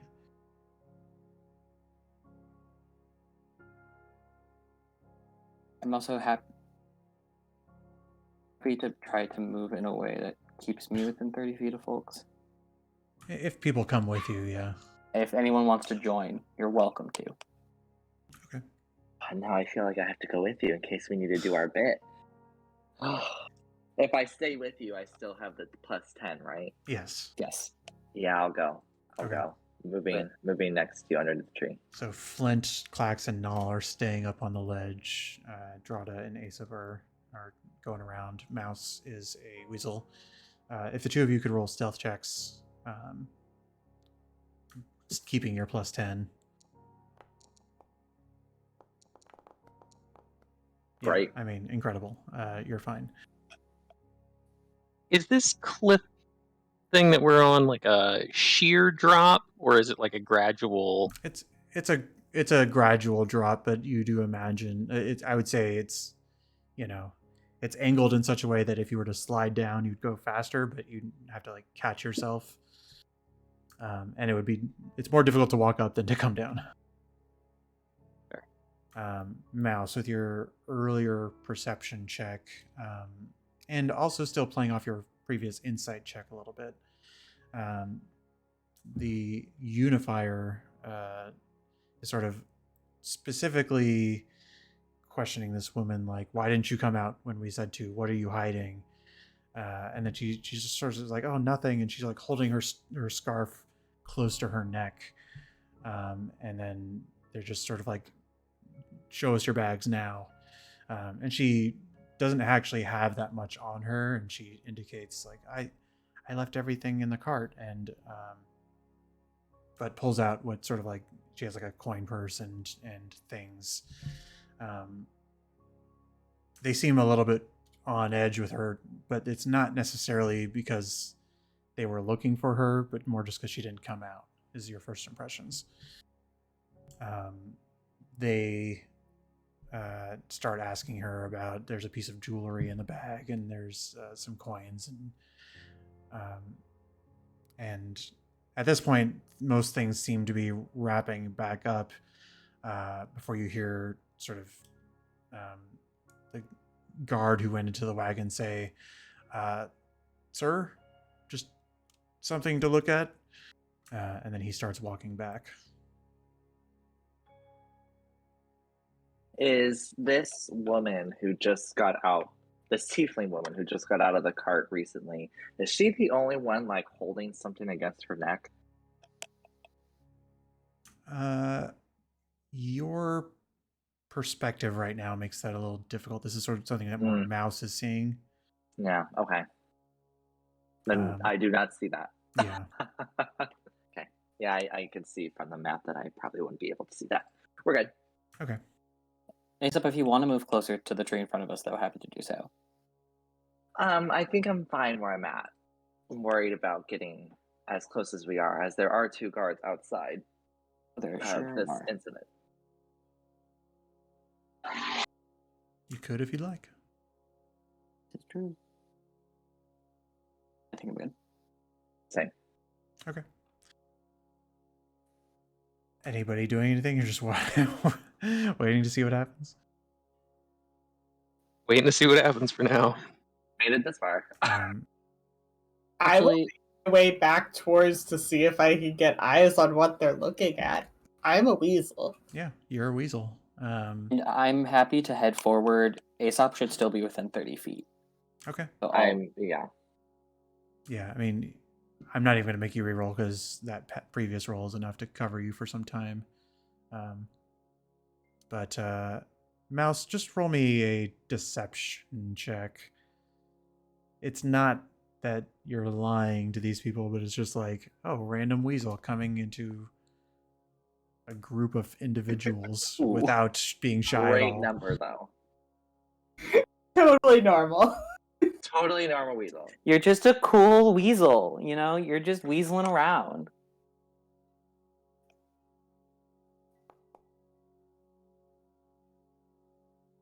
You know, nobody sees you.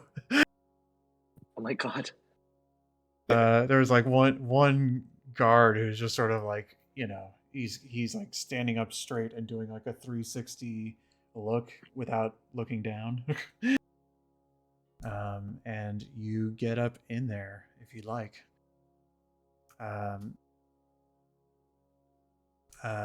So Weasel can't really see into the cart too well, at least like the entryway, but what you see is it's more about what you hear. He seems to be pointing at the brass spearman is pointing at a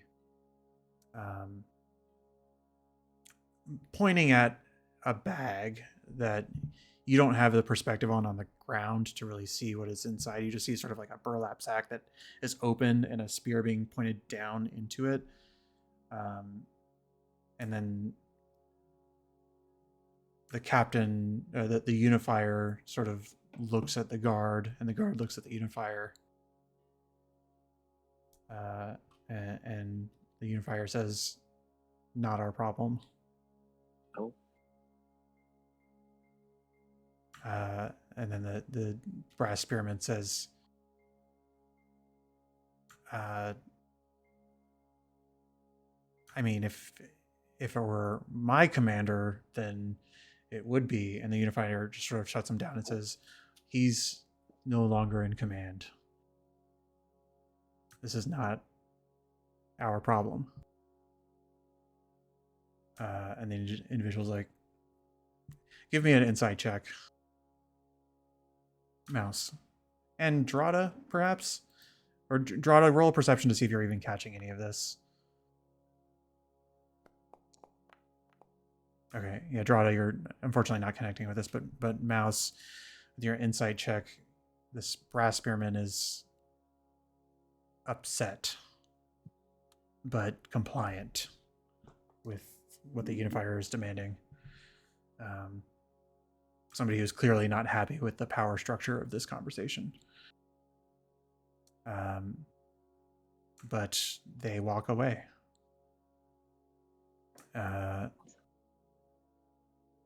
And with your insight roll, I will, just for the sake of a little bit of expediency, you feel that the guards are wrapping up here and that they didn't find anything.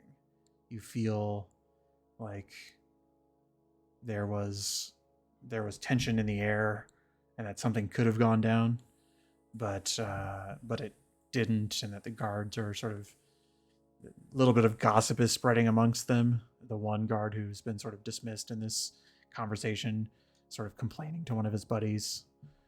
But then the unifier who seems to be acting captain in some way, sort of ready to round everybody up and get them out of here. Unless you do They're anything. moving away, the guards. Yes. Are these carts set up in such a way that I can, like, scurry up the side of a wheel and get myself into the back? There's a point where the guards are all no longer in the perspective that any of them would be seeing the back, so I say yes, definitely. I would like to get into the back of the cart and see if I can open up that bag. It seems like it was never closed, but you scurry up the burlap sack and you sort of look down into it, and it seems that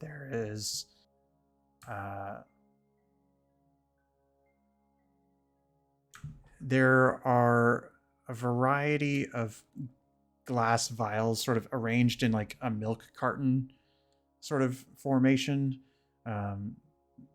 You're imagining, so like there's a bag, but then there's a box inside the bag, and that is acting as a spacer so that these bottles don't clank around each other. And each of them seems to be filled with like a dark liquid.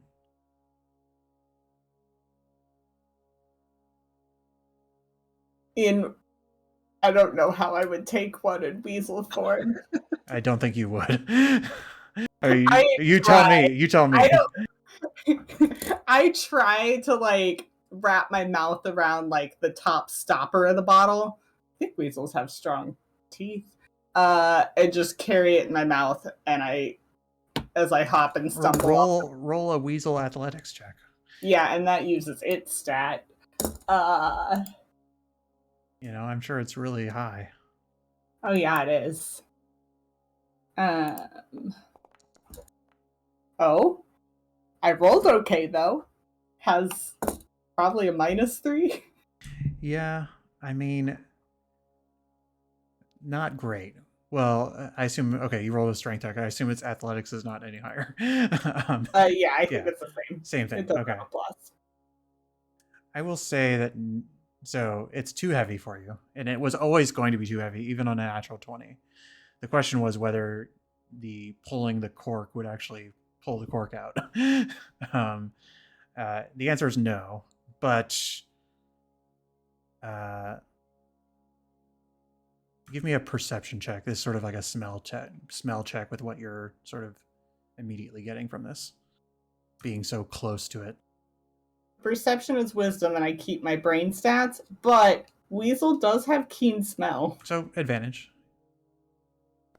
While this is happening, have guards moved adequately away? If guards have moved adequately away, I'd like to try to make my way over to the back of the wagon as well. Yeah, I think Mouse gets in there first for sure, but all of you are seeing that things are wrapping up. The guards are not gone yet, but they are getting information and marching away, and the sort of bystanders are just sort of like awkwardly saying goodbye. With a 25 perception, there's a iron smell to the contents of these.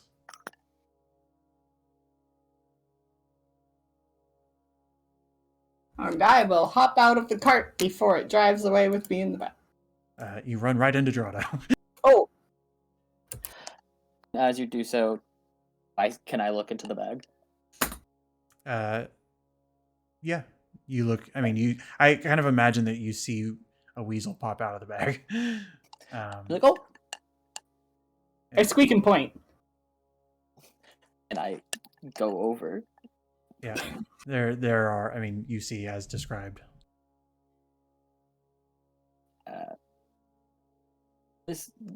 These. Do I get the iron smell? Is this a nice dark? I don't know, a dark reddish I brown. mean, are perchance? you picking one up, or like, are you just No, with looking at my them? with my Air Genasi sized hands, I am happy to pick one up. Sure. It's I've given some hints here, but as you pick one up, Yeah. the viscosity tells you that it is a container of like a potion of blood, for lack of a better word. It has the size and the size of that sort of container, and yeah, it's a set of like 8 of them. Okay. And I pocket one. Okay. And then what? So you sense on the outside that things have calmed down a little bit, and you can probably get the sense that the party of people who own this wagon might be on their way to resume control of it here soon. I would love to rush back to the cover of either the hill or the tree and wait for them to return and overhear whatever conversation happens. Okay. Put your pocket first. Oh, you Squeak, can squeak, absolutely squeak. jump in a pocket. I'm like, what? I'm gesturing, like pointing to like. Go ahead and give me one more stealth check, because the guards are far enough away at this point that the townspeople or these commoners are sort of like shifting their attention.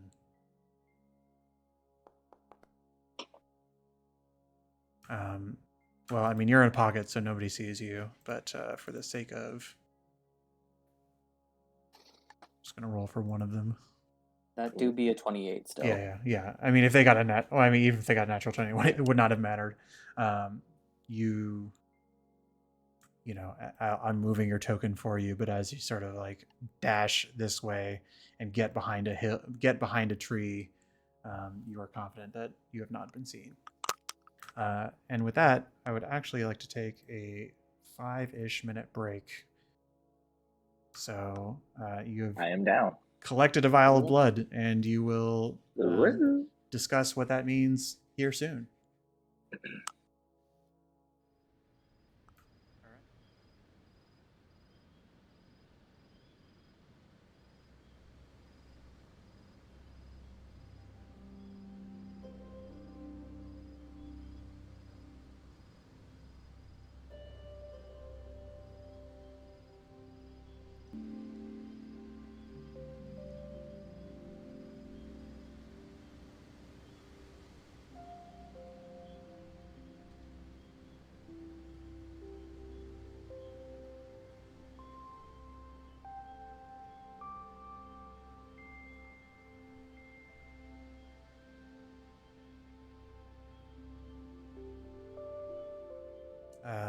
So, you all have witnessed this encounter.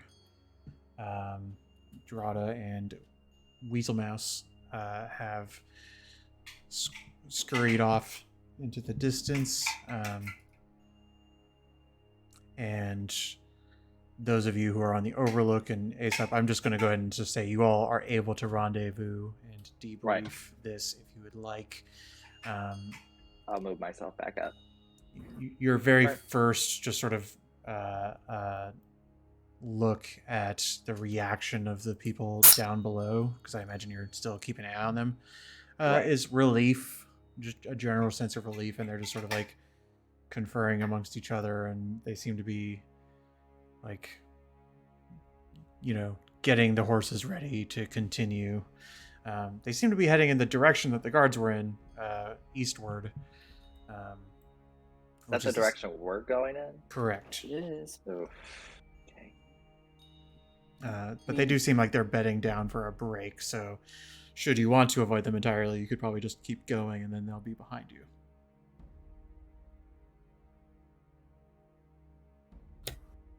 I mean, I'm happy to keep going if it means... I'm not sure that we want any more run-ins with the guard than we have to have, right? Well, they're both going in the direction we're planning to, right? Correct. I assume you're no longer a weasel, and that you're not squeaking at them. No squeaking, just squeaking. Squeak, squeak, squeak. Squeak, squeak, squeak, squeak, squeak. And animatedly talking with hands. By the end of this campaign, we will be able to understand and speak fluent weasel. Can I understand her? You know, I was just thinking about that with, the woodland beings gnome thing. That's a difficult precedent to set. Yeah, I don't know. I can also cast comprehend languages. Oh no, it's a written language. I'm right. It's not. Well, no, you can hear languages as well with comprehend Oh, I language. thought it was just written. I think comprehend is just you can understand the literal meaning of spoken language too, but you don't get like Really? the tones and inflections of it. Yep. Sure, weasel counts as a spoken. Well, yeah, here's the thing. I wouldn't call it a language. You don't understand. But as far as Flint's gnomishness, I want to say sure. If she is wild shaped into a small woodland creature, then yes, you can understand her. I nod along. So, what'd you guys hear? What happened down there?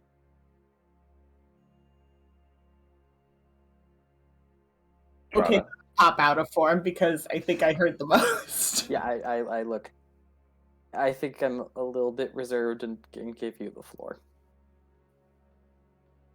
So, I'm not entirely sure what any of it means. I know that two of the people were really nervous about what was in the cart, and when we went and looked back there, we found these vials. Drata, you have a vial, right? Yep. And it seemed like I overheard the guards talking to each other. And I don't know that we have totally debriefed about Brass, Spearman, and Unifier, but the one in Brass made it sounded like power has recently shifted, and that he used to have a previous commander who would have been concerned about the blood, the liquid in the vials, and now the leader guy didn't seem like he was concerned. It's like they disagreed about how to handle the situation. Was that a Millie slip up or a Mouse slip up? Does Mouse know that there's blood in these vials? No. Like, she knows it smells like iron, but I'm not Yeah. sure she's going to jump to that conclusion. I mean, she could make that guess, and so. But it wasn't. Mouse didn't slip up. That was a Millie slipped up. Yeah. Okay. So what's in the vials? Let's just get out of the way. Good question. It's this. I pull it out. This reddish brown liquid. You sniffed it. What's the? I don't know what the wine terminology is. The aroma. Oh, it smells like iron. Okay. So doesn't leave a ton of options. It is pretty obviously blood. I mean, I as Drata is moving it around in their hand, there's the viscosity of this liquid is clinging to the inside of the jar in a way that becomes I don't want to get too detailed, but it's you can imagine that blood in a glass container would be somewhat obvious. It had come in a crate, and there were 8 of them. I had pictured 2-inch vials, or are these like milk bottles? No, they're like, I would say bigger than 2-inch, maybe like an 8-ounce bottle, Okay. or eight fluid ounce. That's big. Guys, why did they have a bunch of blood? I was just gonna ask the same thing. You would think that only like maybe a necromancer would need it, but they didn't seem that awful. How dark out is it? It's getting to be dusk at this point. You can see that sun is about to set. But or there begin is- setting There is some sunlight out. a little bit. And Yeah. okay. Clonk, clonk, clonk. If you're asking, I was pondering once night falls, trying to listen in and hear any conversation. I would like to learn more as well. I mean, I was mostly just trying to see if any of them were searing in the sunlight. But You don't. I mean, there is no. You look over the Yeah. edge of the cliff and you don't see anything like that. yeah, no, none of these people seem to be taking large amounts of damage because they're in the sun. Oh, the pain! Seems like we would have caught that at some point. Yeah, so like vampire vibes, but not vampire vibes? Yeah, like maybe they're just vampire sympathizers. I don't know. I mean, I'm happy to listen in. I mean, that one lady was holding her neck/scarf area pretty tightly. It seemed a little strange too. She didn't want to get out of the cart to begin with. She was the one that was hiding. We could follow them. They are going in the I mean- same direction we are. We could double back a little bit and then just come across them on the road as if we just now uncovered them and maybe camp with them for the night. Good idea. Nal speaks up and says, "I don't. Is it? Do you guys want opinions from me, or am I just along for the ride? We respect your opinion. I mean, do we need to get in their business? If they just went through an event, an ordeal. It didn't seem to do anything wrong from my perspective."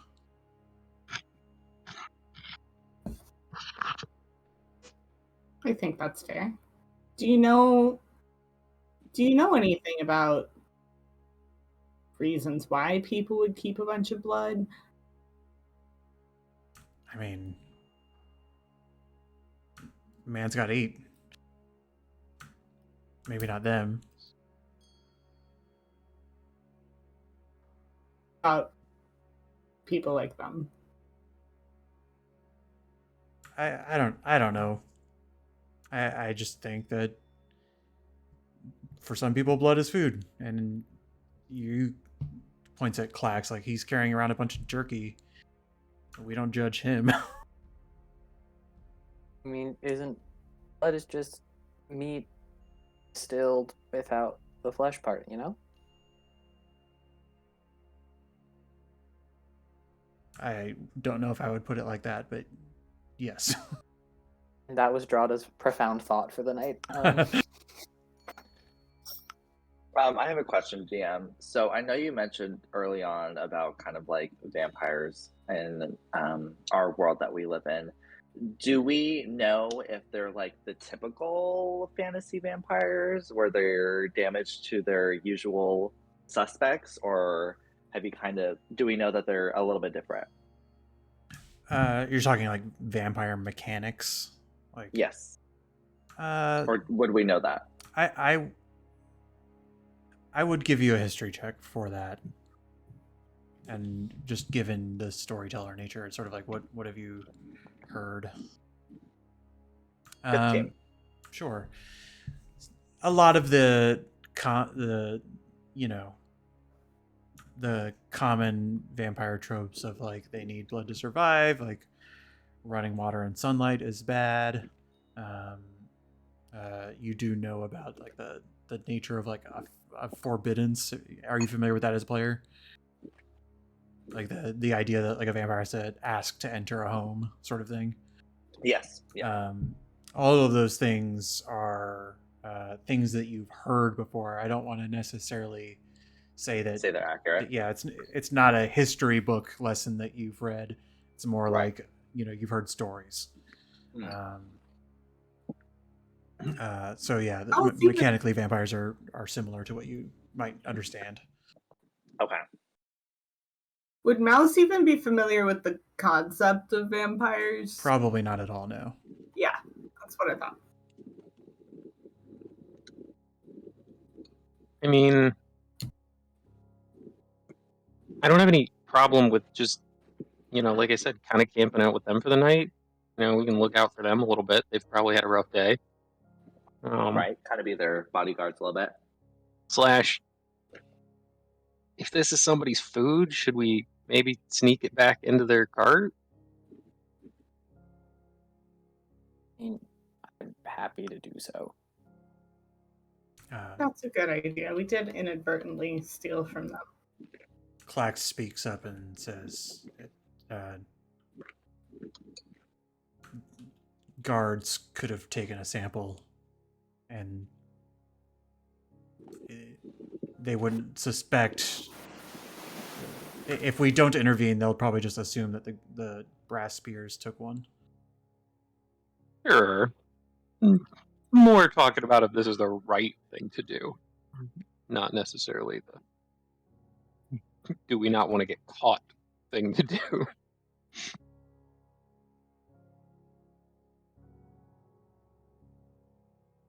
Blood, do you think it is, though? You said the one woman was holding her neck? I'm guessing they know a vampire? Or like a vampire was in the group, maybe. And she or the group or something are help feeding them. I don't know whose blood it might be, but maybe they've just been collecting it or something.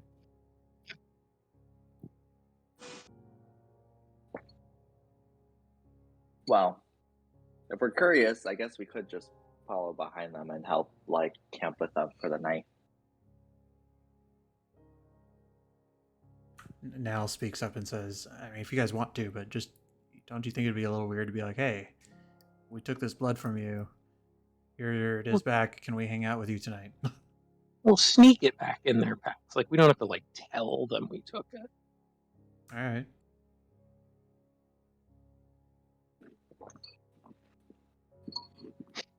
We should definitely sneak it back in. John, I think you've proven that's within your skill set and might even be considered fun. I'd say fun. That feels fair. I think Mal makes a good point. They didn't have a good day. They might not want the company. We could set up camp nearby, and if they reach out to us, make ourselves visible but not intrusive.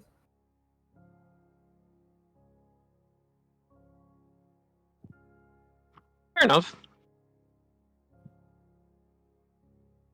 Well, at that moment is when the sun is starting to break over the horizon. So if you're looking for a place to camp that is not with these folks, you're going to need to start looking for a place to settle down, probably. But darkness is coming, and so if you're looking to return anything, you'll probably want to, depending on when you want to do it. You see them sort of setting up tents and such right now. Oh, they're setting up tents here close? Yeah, like they've just decided to stay on the road for the night.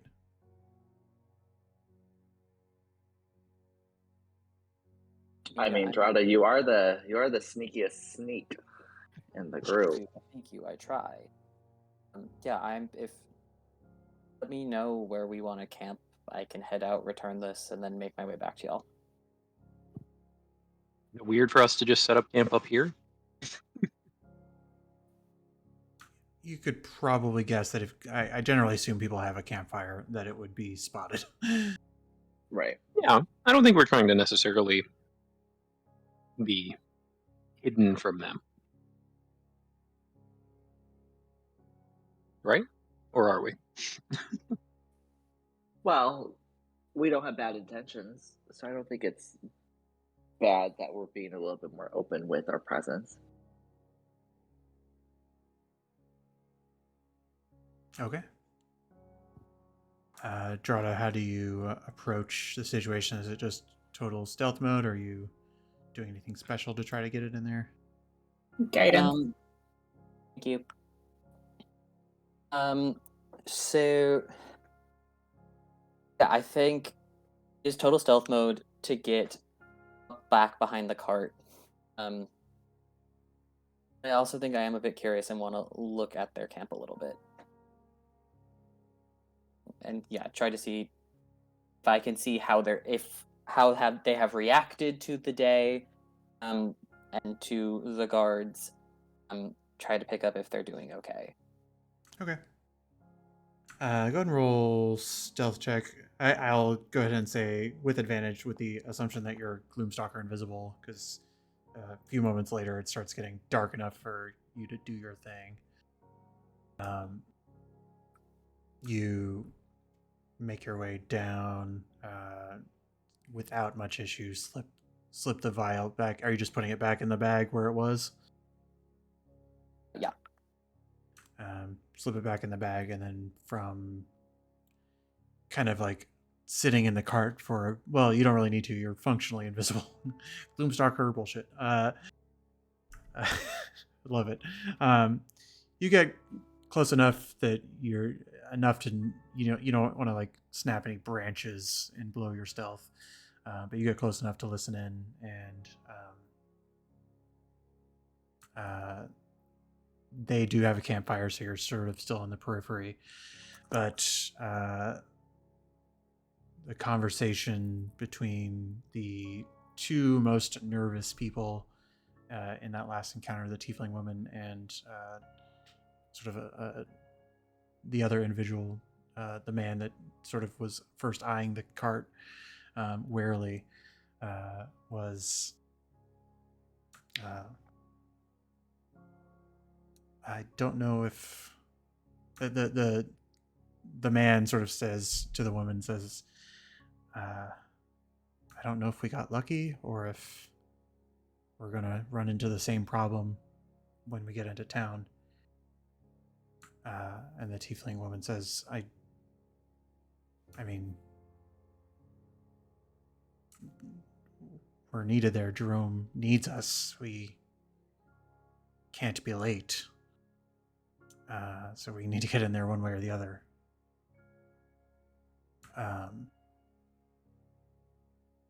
Jerome? Jerome. The man replies and says, well, if the captain is in charge, I suppose we'll skirt in, but I think we need to... I think we're going to have some issues with the brass spears. So let's just be quiet when we get in there. And you see the tiefling woman just sort of like grasps at the scarf, which you actually see she is taking off. And you do kind of get visual confirmation that there's 2 bite marks in her neck, and she sort of just like is rubbing them and says like, I should be all healed up in a few days. So we should be fine. Also, what language are they? Are they speaking common? They're speaking common. I think after seeing the bite marks, Rada steps forward, hands up, into the light, announcing presence, and just going first in Undercommon, saying, "Hi, I'm so sorry, I do not mean to startle. Come as a friend."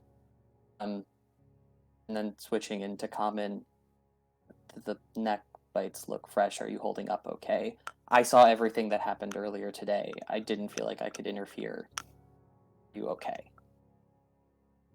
Just curious before we answer that question, before I, as the DM, answer that question. Well, I want to just confirm this. Everybody just left Drada to handle this, and you guys went to go find a campsite, right? That's Assuming we're camping on the top of this ridge, and I'm Yeah. keeping a close eye on what's going on down there. I mean, it's dark as hell. Even though I know I know everybody in this party has some form of dark vision or another. If I know they're camping on the top of the ridge, then I will stay in shadow and speak. Okay.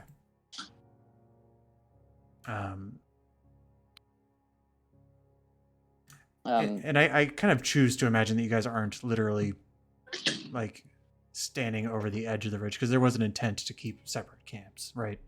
So Yes. you're staying And- outside of, direct line of sight.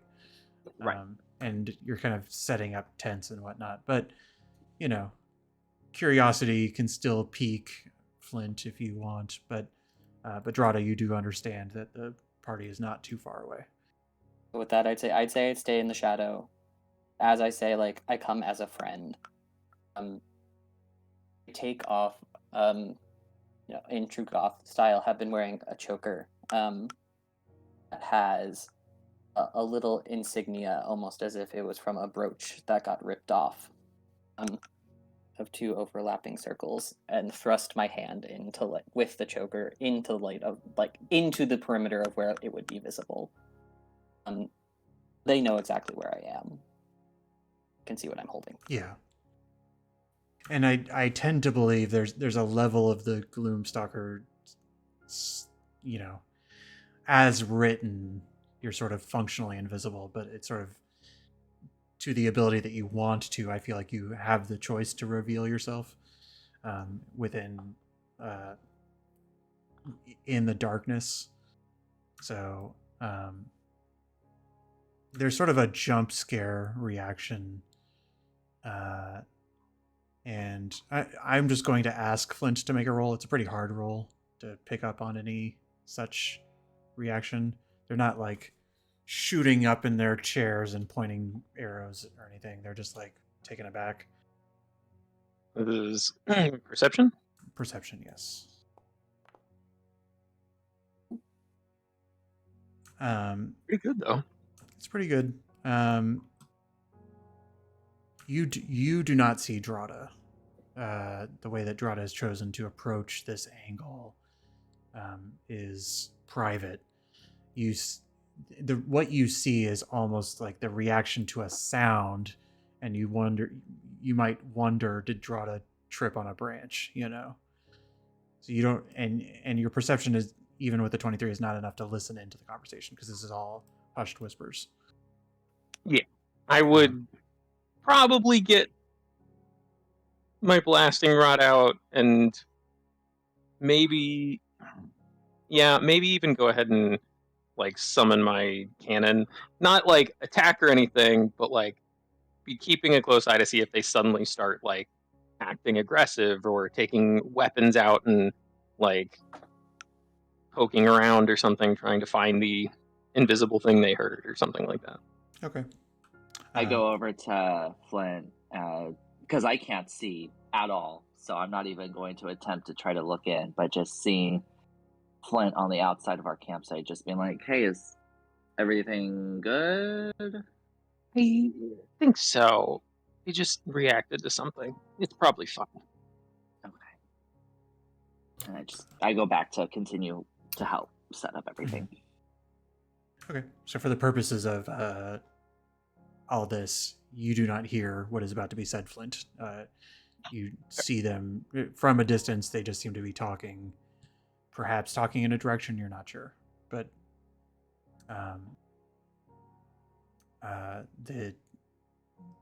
the tiefling woman who's closest to you, Drada, sort of says, I'm sorry, you saw what? Saw what happened with the guards in the bronze, and that one other guy not in the bronze. And I saw the vials in the back. A few of them exchange glances, and then they look at the symbol that you're holding out. Can you roll an insight check? Yeah.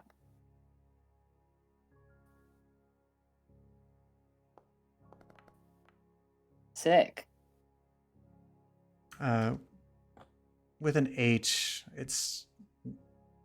You don't think they recognize it, but you're not sure. Okay. So yeah, I saw. I just want to be of help. If there's anything I can do to show that, I would happily do so. I'm not coming further into the light in that I have some friends, a fellow party of mine, up on that ridge over there. They think I'm just here to return a vial of blood, but I wanted to reach out. So there's sort of a look, and one of the people in the back who hasn't really been speaking says, "So, okay, we thought the guards took that. Do you have it?" I put it back. Oh. Well, thank you. My name's Drada, by the way, Drada Nelik. I'm from Mursky. If that means anything.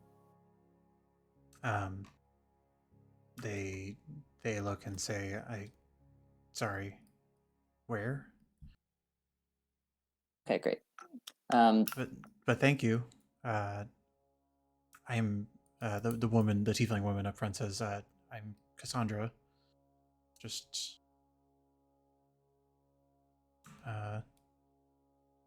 she looks nervous, like, you know, she can't see you, and so there's sort of like the notion of like talking, or she can't see you very clearly, and sort of the notion of like talking to there's like an almost uneven playing field in the conversation, and it may put them a little bit on edge, and she sort of says, something we can do for you. I overheard that y'all are trying to get vials into town. If you can't tell, I'm pretty good at getting places without being seen. If you would like some help, I would be more than happy to help. They start looking at each other, sort of, you know, it's like a group of people who don't have the opportunity to huddle up and discuss it, so they're just kind of giving each other the eyes. But go and roll a persuasion check. Something we're really good at.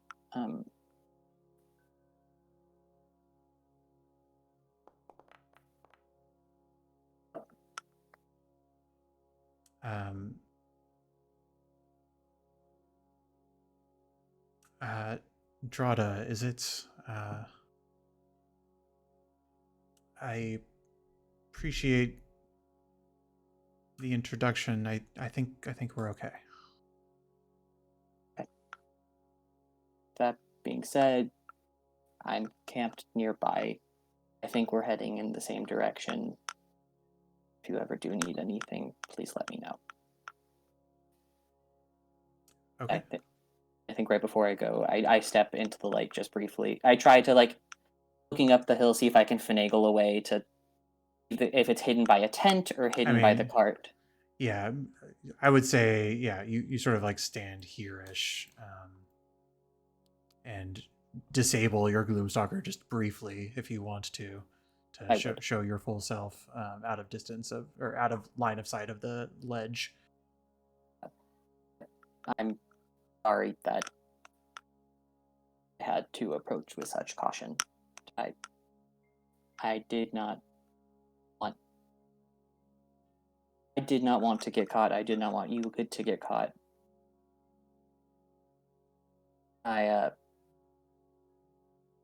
My dad drinks the blood, if you know what I mean. I'm here to help if you need it.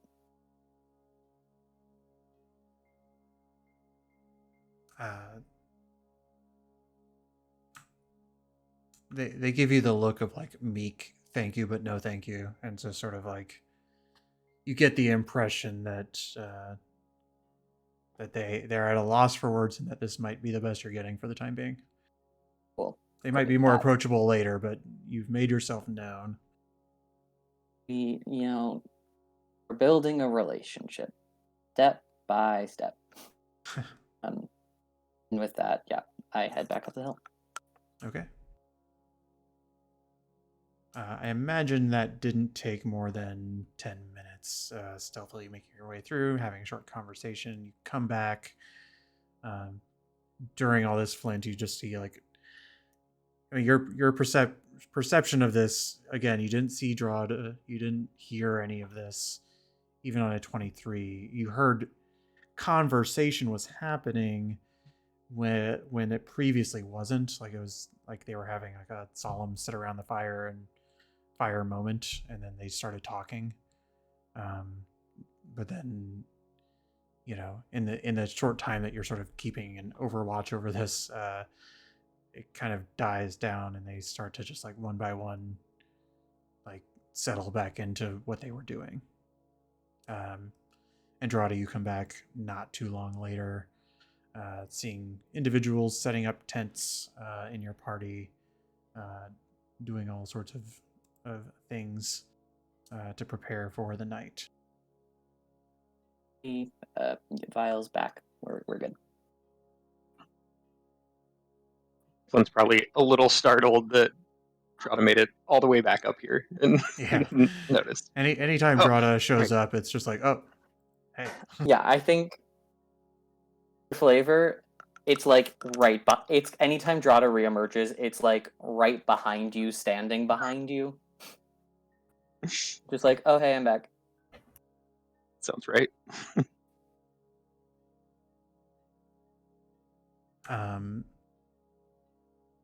Well, this seems like as good of a time as any to actually go through some long rests and have some nighttime conversations, should you wish to. Again, for the sake of simplicity, I'm going to put Clax and Nal in the same watch, just because I don't want to run through conversations with people. Like, I don't want to speak on behalf of Clax too much. But between the four of you, if you want to claim any other watches together, feel free.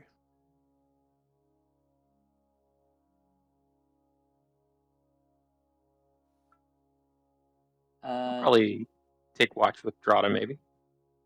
Oh wow! Funny how that happens. Alrighty.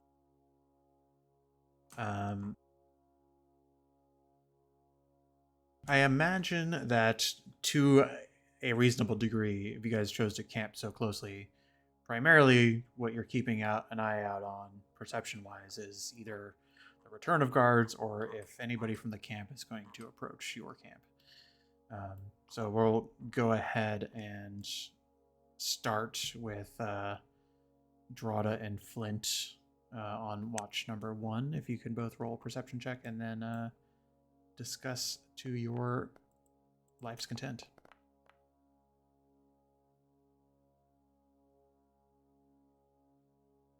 Weird. That's fun.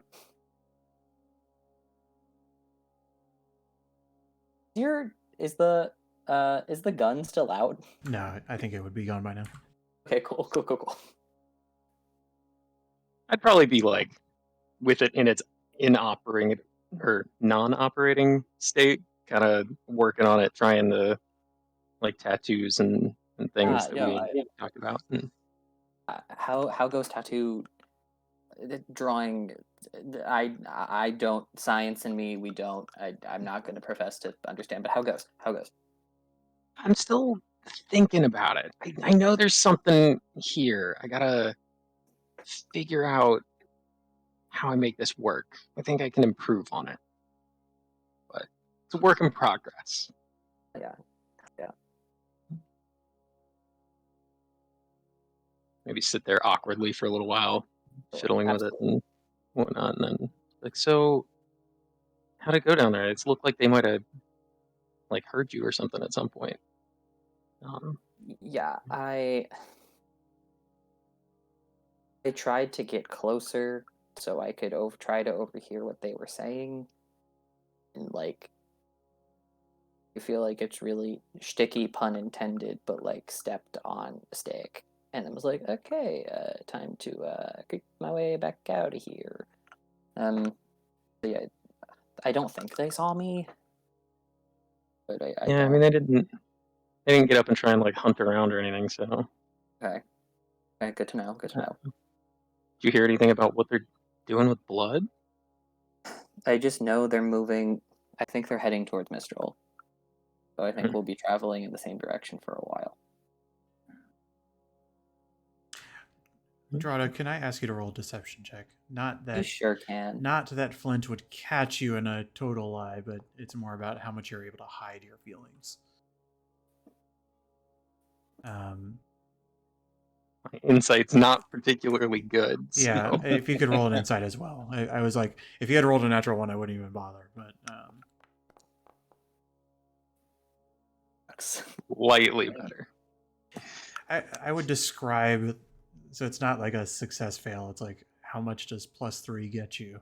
And it's sort of like, you don't know if Drada is just like embarrassed to have made a sound, or if something is off. It's like one of the two. Drada just like in recounting that story, maybe not like the proudest moment when it was shared. Okay. I would probably sit around awkwardly working on my little robot thing for a while. And at some point, maybe just blurt out. And it's kind of fucked up what we do with the vampires, don't you think? So,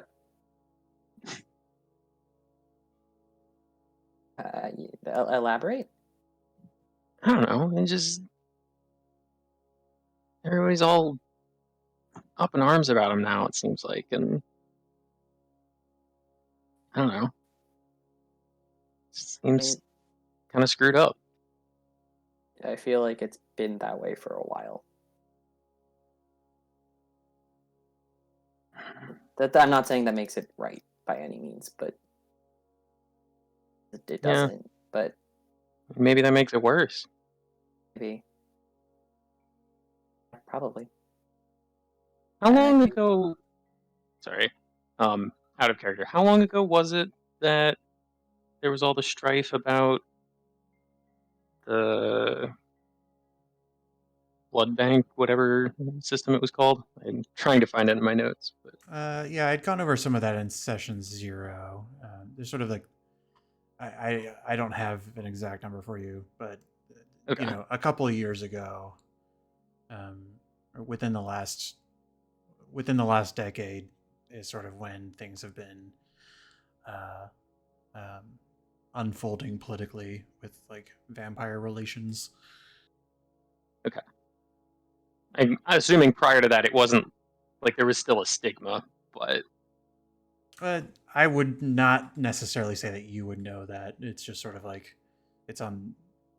Well, if you want to roll a history check, just sort of recalling some information.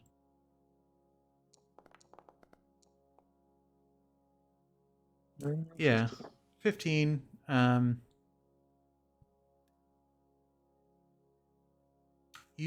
I mean, you do know things, and you know that you're certain that, of course, the nature of this hidden blood is that it could be considered contraband, depending on the rules of the town, the mayor, the duchy that the town is under, things of that nature. You know that for, over the last 5 years, there's been kind of like less and less of a vampire society, in Ventus.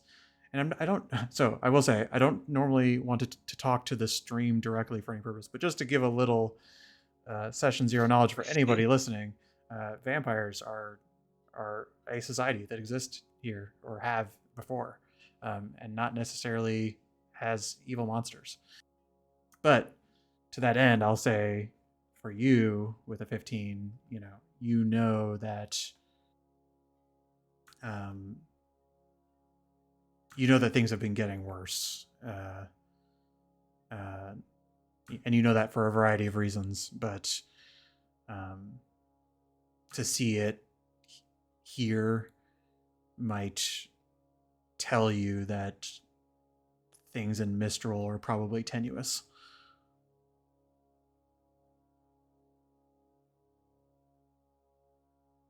I just think everybody they've just got a bad rap. Everybody needs a boogeyman and I don't know, somebody to blame problems on. And First giants, now vampires. What are you gonna do? yeah, huh.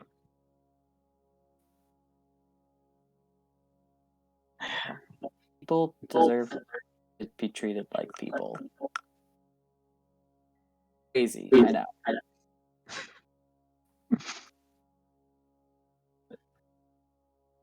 Aside from that, Flynn will just kind of keep working on his robot and sit there mostly awkwardly. I think Drada is sitting awkwardly alongside, if anything, like at first like scratching chin, but then kind of moving down and just feeling the around his neck. Two things. One, Flint, is there anything specific that you're trying to accomplish with tinkering with your robot? I have not figured that out yet. Okay. Maybe you're just studying the capacity of customization that you can apply. And then secondly, Drada, if you can roll me a d20. Oh, I was waiting for that good d20.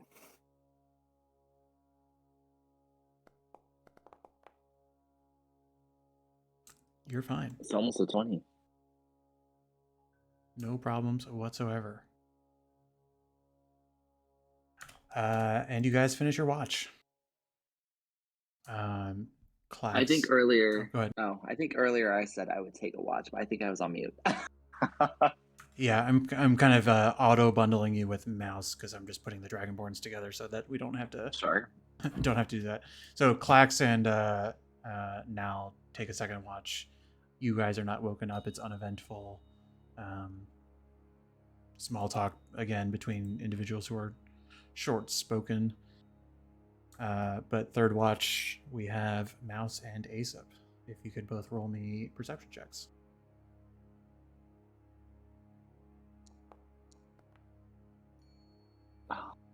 It was between 3 numbers.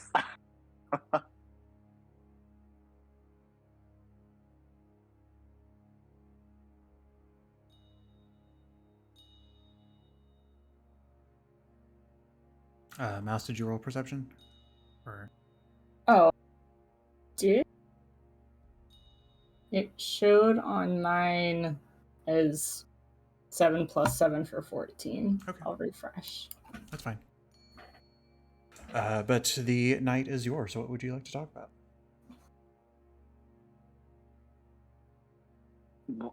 Why blood? I guess it would be vampires, but I don't know. You would think they'd be more careful with it, I guess. But I don't know. We've seen a lot of necromantic stuff that everything, even related, just still gives me the heebie-jeebies, you know? Makes sense. I mean, Drada talking about it made it seem like some creatures just eat blood. I haven't heard of anything like that before, but I guess if things need blood to eat. Oh, you're not part of this island. Do you guys have vampires where you're from? No. Well, a brief lesson on vampires. They're essentially, in my perspective, cursed beings / monsters, however you deem necessary to call them, who feed on blood of humanoids. I'm pretty sure if it's any other kind of blood that it doesn't work, but it needs to be from a humanoid creature, like say you or me. And there are specific things that they can do, like, bat form and fly. But they also can't really go into the sun all that much. They're very much night creatures, and they hate moving water, so they can't really cross a river if they need to get like across a bridge or something. They Know all of this. Are there vampires in your town? Continents? DM, I'm pretty sure there was a society, if there still is in Consonance, as it's the capital, but that's by your discretion. I mean, with your previous history roll, I would say, you have not seen a vampire. Right. You've heard that they used to be sort of citizens, that they've been around, that they were in some positions of power, some just sort of everyday people. Right. That they were pretty rare. It's not like, they were certainly a minority group in the grand scale of things. But you have not seen one, but you've heard that some might have lived in Consonance years ago. Right. So to that effect, I personally haven't seen one, but with my parents kind of being in the organization that they are in, they kind of gave me history lessons about certain groups of people, one of them being vampires. And just judging from how they taught me about their lifestyle and society, they didn't really deem them or seem like they really liked them. I don't really have an opinion because I've never met one, but I'm still pretty cautious about it, only because they do have to feed on people like us. It seems like a pretty terrible curse. Is there no way to fix it? That I don't know. But if there is a vampire within that group, I don't know if I'd be like comfortable meeting them. I don't know. I've never met one before, so I guess I just don't really know how they're like. I don't know if it's me being judgmental or just, I don't know. I mean, but if somebody is cursed and they could use our help, perhaps we should meet them. I guess. I just don't know how we would be able to.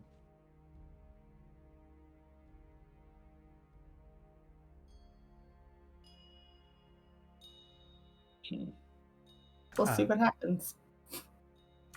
Perception check wise, you said you rolled a 14, Mouse. Yes. As this conversation is getting to this point, you do start to hear sounds in the direction of the other camp. From your current perspective, you can't see, but you hear just sort of sounds of things moving over there. No yelling, no screaming, no chatter. It just seems like people are awake in that direction, from as best you can tell right now. We'll walk over to the ledge and look. I'll follow behind. Okay.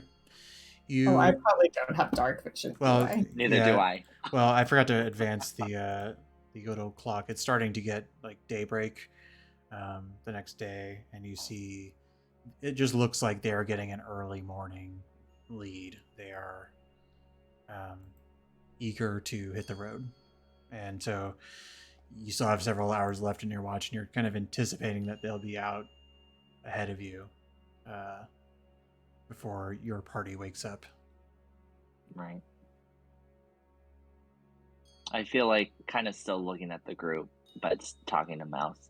I feel like if they needed our help, Drata might have, with Drata being down there, I feel like they would have or might have said something. I mean, did they see him?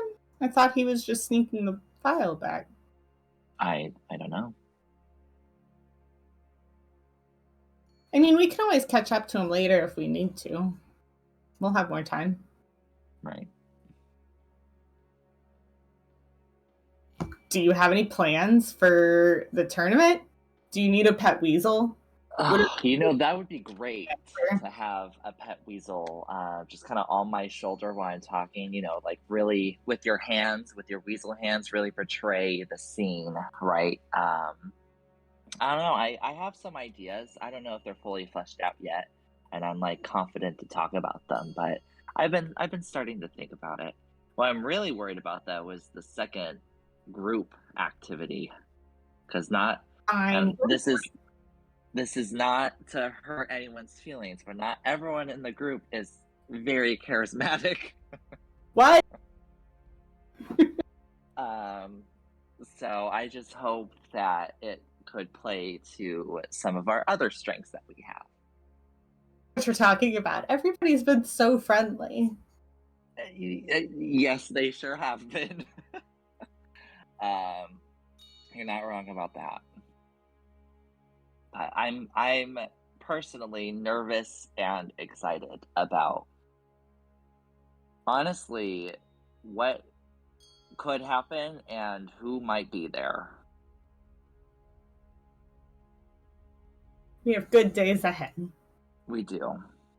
And I feel like I almost have a lot riding on my shoulders, but I just gotta have the confidence. I gotta have the confidence going in and just know that I gotta do the best I can.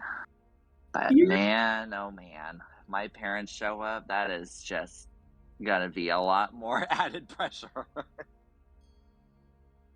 Think your parents might be?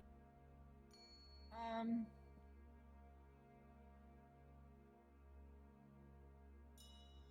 I would want them to be. I don't know how I could contact them though. I guess I'll have to find a way. But I want them to be there, but if they were there, it would just might make things more nervous for me. It's very much a conundrum. Trying to always impress. I mean, I don't think you have anything to worry about. You're excellent at everything you do. You'll have a support weasel on your shoulder, and you've got a great group behind you. I'm sure it's going to be great. Thanks. I wish I knew your parents so that I could invite them. Maybe we can send word once we're in the city. Yeah, I think I would like that.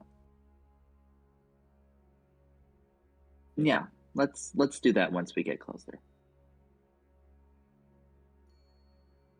Okay. It seems like, I think as the sun is rising and you're starting to make those plans, folks start to wake up. The caravan is certainly gone at this point. And your campfire sort of died down. People are getting breakfast. Whatever your breakfast ordeal is, you have access to that. And the day is yours once again. If there's anything you want to talk about before we roll one more roll, just to see what's next before we call it a night. Yeah, I'll go over to Drata as I get my long rest in, even though I don't think I need it. And take off my cloak. The cloak has a specific name for it, but the magical cloak. And I'm like, I think you might find more enjoyment in this, being your sneaky little dark self. I think you might have more fun with some designs. And I'll hand it over to you if you want. You hear me mutter like, Sneaky is fine, but little and dark, okay. And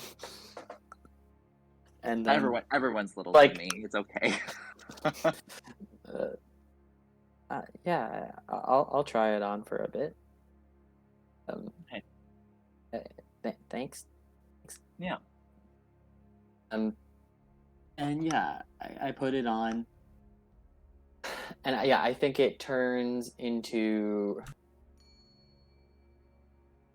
I mean, there's definitely like a fair share of like silver studs on it. Mhm. Like not studded matrix trench coat is not the vibe. Got it. Like still like yeah, if I need to yeet into the darkness, it's mostly black. But like it's sleek, it's long. Yeah, I think the wrists are a little blinged out. Right. It has a little shine to it. Little shine. And then I'll make sure to get it out of my inventory on I think it's on D&D Beyond that I have Yep. it on there. Cool. And I just added it to your inventory, Drata, in Foundry at least. Thank you. Would anybody like... Who has not rolled a d20 so far this session? Mouse is the only one who hasn't yet. I don't have dice right now. Right. Oh. Do you have a physical dice? Within Not arm's reach? easily. Okay. Who would you like to roll on your behalf? Who do you want to blame? Jacob, roll for me. Okay, because the last time it went so well. It did. Yeah, Of course. and it's gonna go so well this time. Yeah. You know, just those high numbers.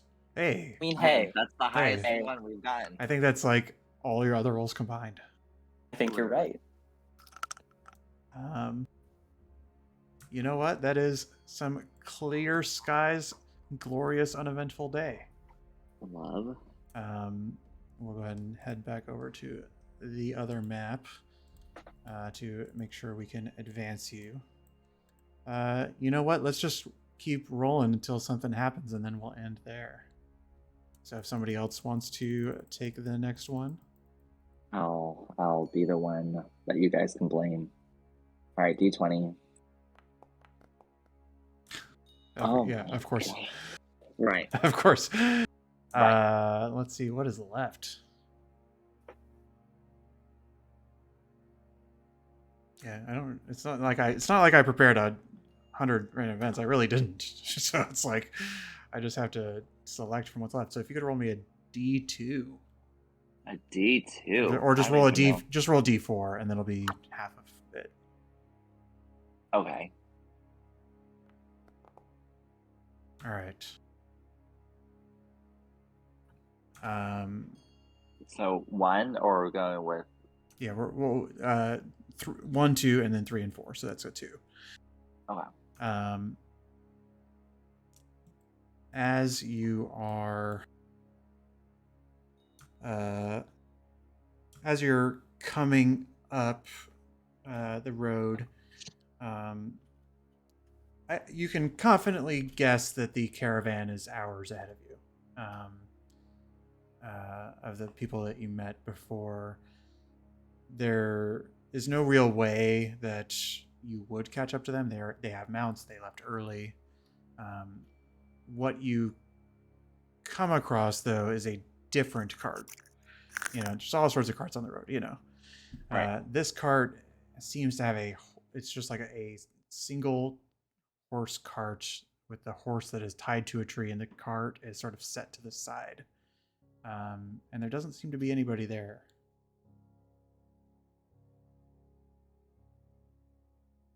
You sort of approach this cart, sort of pushed to the side of the road, as if to be out of the way, parked there almost.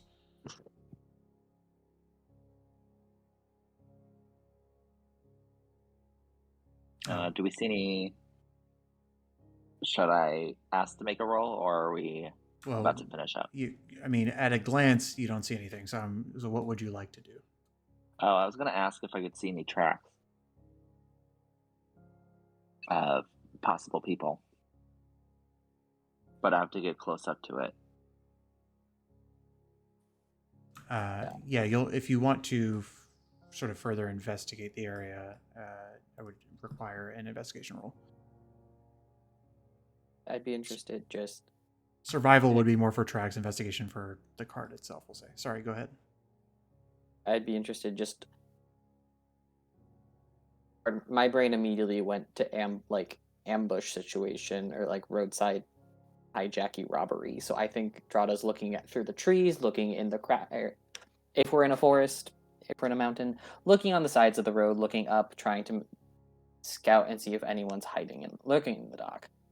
Okay. Perception from Drada. Aesop, you were looking for tracks. If so, Yeah. that's survival. Mm-hmm. Didn't even cross my mind that this could be a trap, but work. Hey, nat 20. Haven't seen many of those. I know. Nope. Literally. From top to bottom, Drada kind of taking a quick look around. I imagine you get a little higher up. Areas. This part of the road is kind of like trees on one side, mountain range on the other. The road is almost like hugging the mountainside, so as to because it would be less efficient to go through it. But you take a 360 around, and you feel relatively confident that there's nothing on the wings of this situation. I love to see it. And Aesop, with a high survival check, you see that you see two things. One is a pair of sort of like booted footsteps that are leading into the forest. Sort of with a natural 20, you have the ability to connect the dots. It's like somebody got off the cart and pulled the wagon to a tree, tied it up, and then walked into the forest. Like you're able to paint a clear enough picture that it's like, and the indentations are not like in a panic or a rush. It seems like somebody just got up and left, and maybe they'll be back. Right. Maybe they needed a pee break. Yeah. The second thing you see is a set of clawed footprints that are going into the back of the wagon and not coming out. Glad I didn't look at the wagon. I'm not going to investigate further because I am definitely not the person to just be full frontal with situations like this. So I kind of step back facing the wagon still until I reach the rest of the team. And I convey if I'm able to make it. Sure. Klax instinctively puts hand on the axe, I imagine, just in case. Something has claws doesn't mean it's bad. Could be hurt. Like big claw prints, or No. Not big at all. Definitely bipedal is what Aesop would be able to find. It is it's not an Aesop, roll me just an intelligence check. I was about to say, do these claw prints look familiar? I'm sorry, what check did you have? Just intelligence. Not too shabby. You think it's kobold. Right. Okay. I also convey that. Just when I walk up to the team, I'm like, hey, y'all, I definitely think there's a kobold inside. Not harmful, as far as I'm aware. Just letting everyone know so we're not spooked by anything. Did any of us speak Draconic? Have we determined this? The Dragonborns do. Oh, that makes sense. Klax, can you try and talk to this thing? Yell in there? I imagine Klex just sort of like not even moving, just sort of raises his voice and says, "Hey!" And out of the back of the wagon, you see this blue kobold come out with just like a sausage hanging out of its mouth, and stares wide-eyed at you. You've seen this kobold before. Oh, no. Some of you did. Some of you did. I think it came up to maybe Mouse and Klax on a night watch a few days ago. And it just sort of stares wide-eyed at you and says, and says it in common.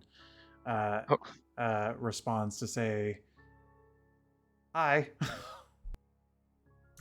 And I think for the sake of it, we're actually going to end the game there. Perfect. You know, because this could either nothing could happen or something could happen. And I want to give folks an opportunity to think about what that is. So cute. Yep, just kobolds eating sausages again. Only time we will ever see this kobold. Every time we see this kobold, there will be a sausage in hand. Yeah. And either you will give it to them or they will take it. Right. All right. Well, I believe we are not playing next week, but we are playing the week after, the 15th. I believe. Is that good for everybody? And then we're not playing the 22nd, but we'll play the 5th or the 29th. The 29th, I will be in Missouri. I'll just have a smaller screen, but Okay. I don't think that matters. Okay. But the 22nd is the one you're definitely not available, right? Correct. Okay, just confirming. Okay. We will confirm those, but for the time being, thanks for coming. Ooh, it's good to be back. Yeah. It is good to be back.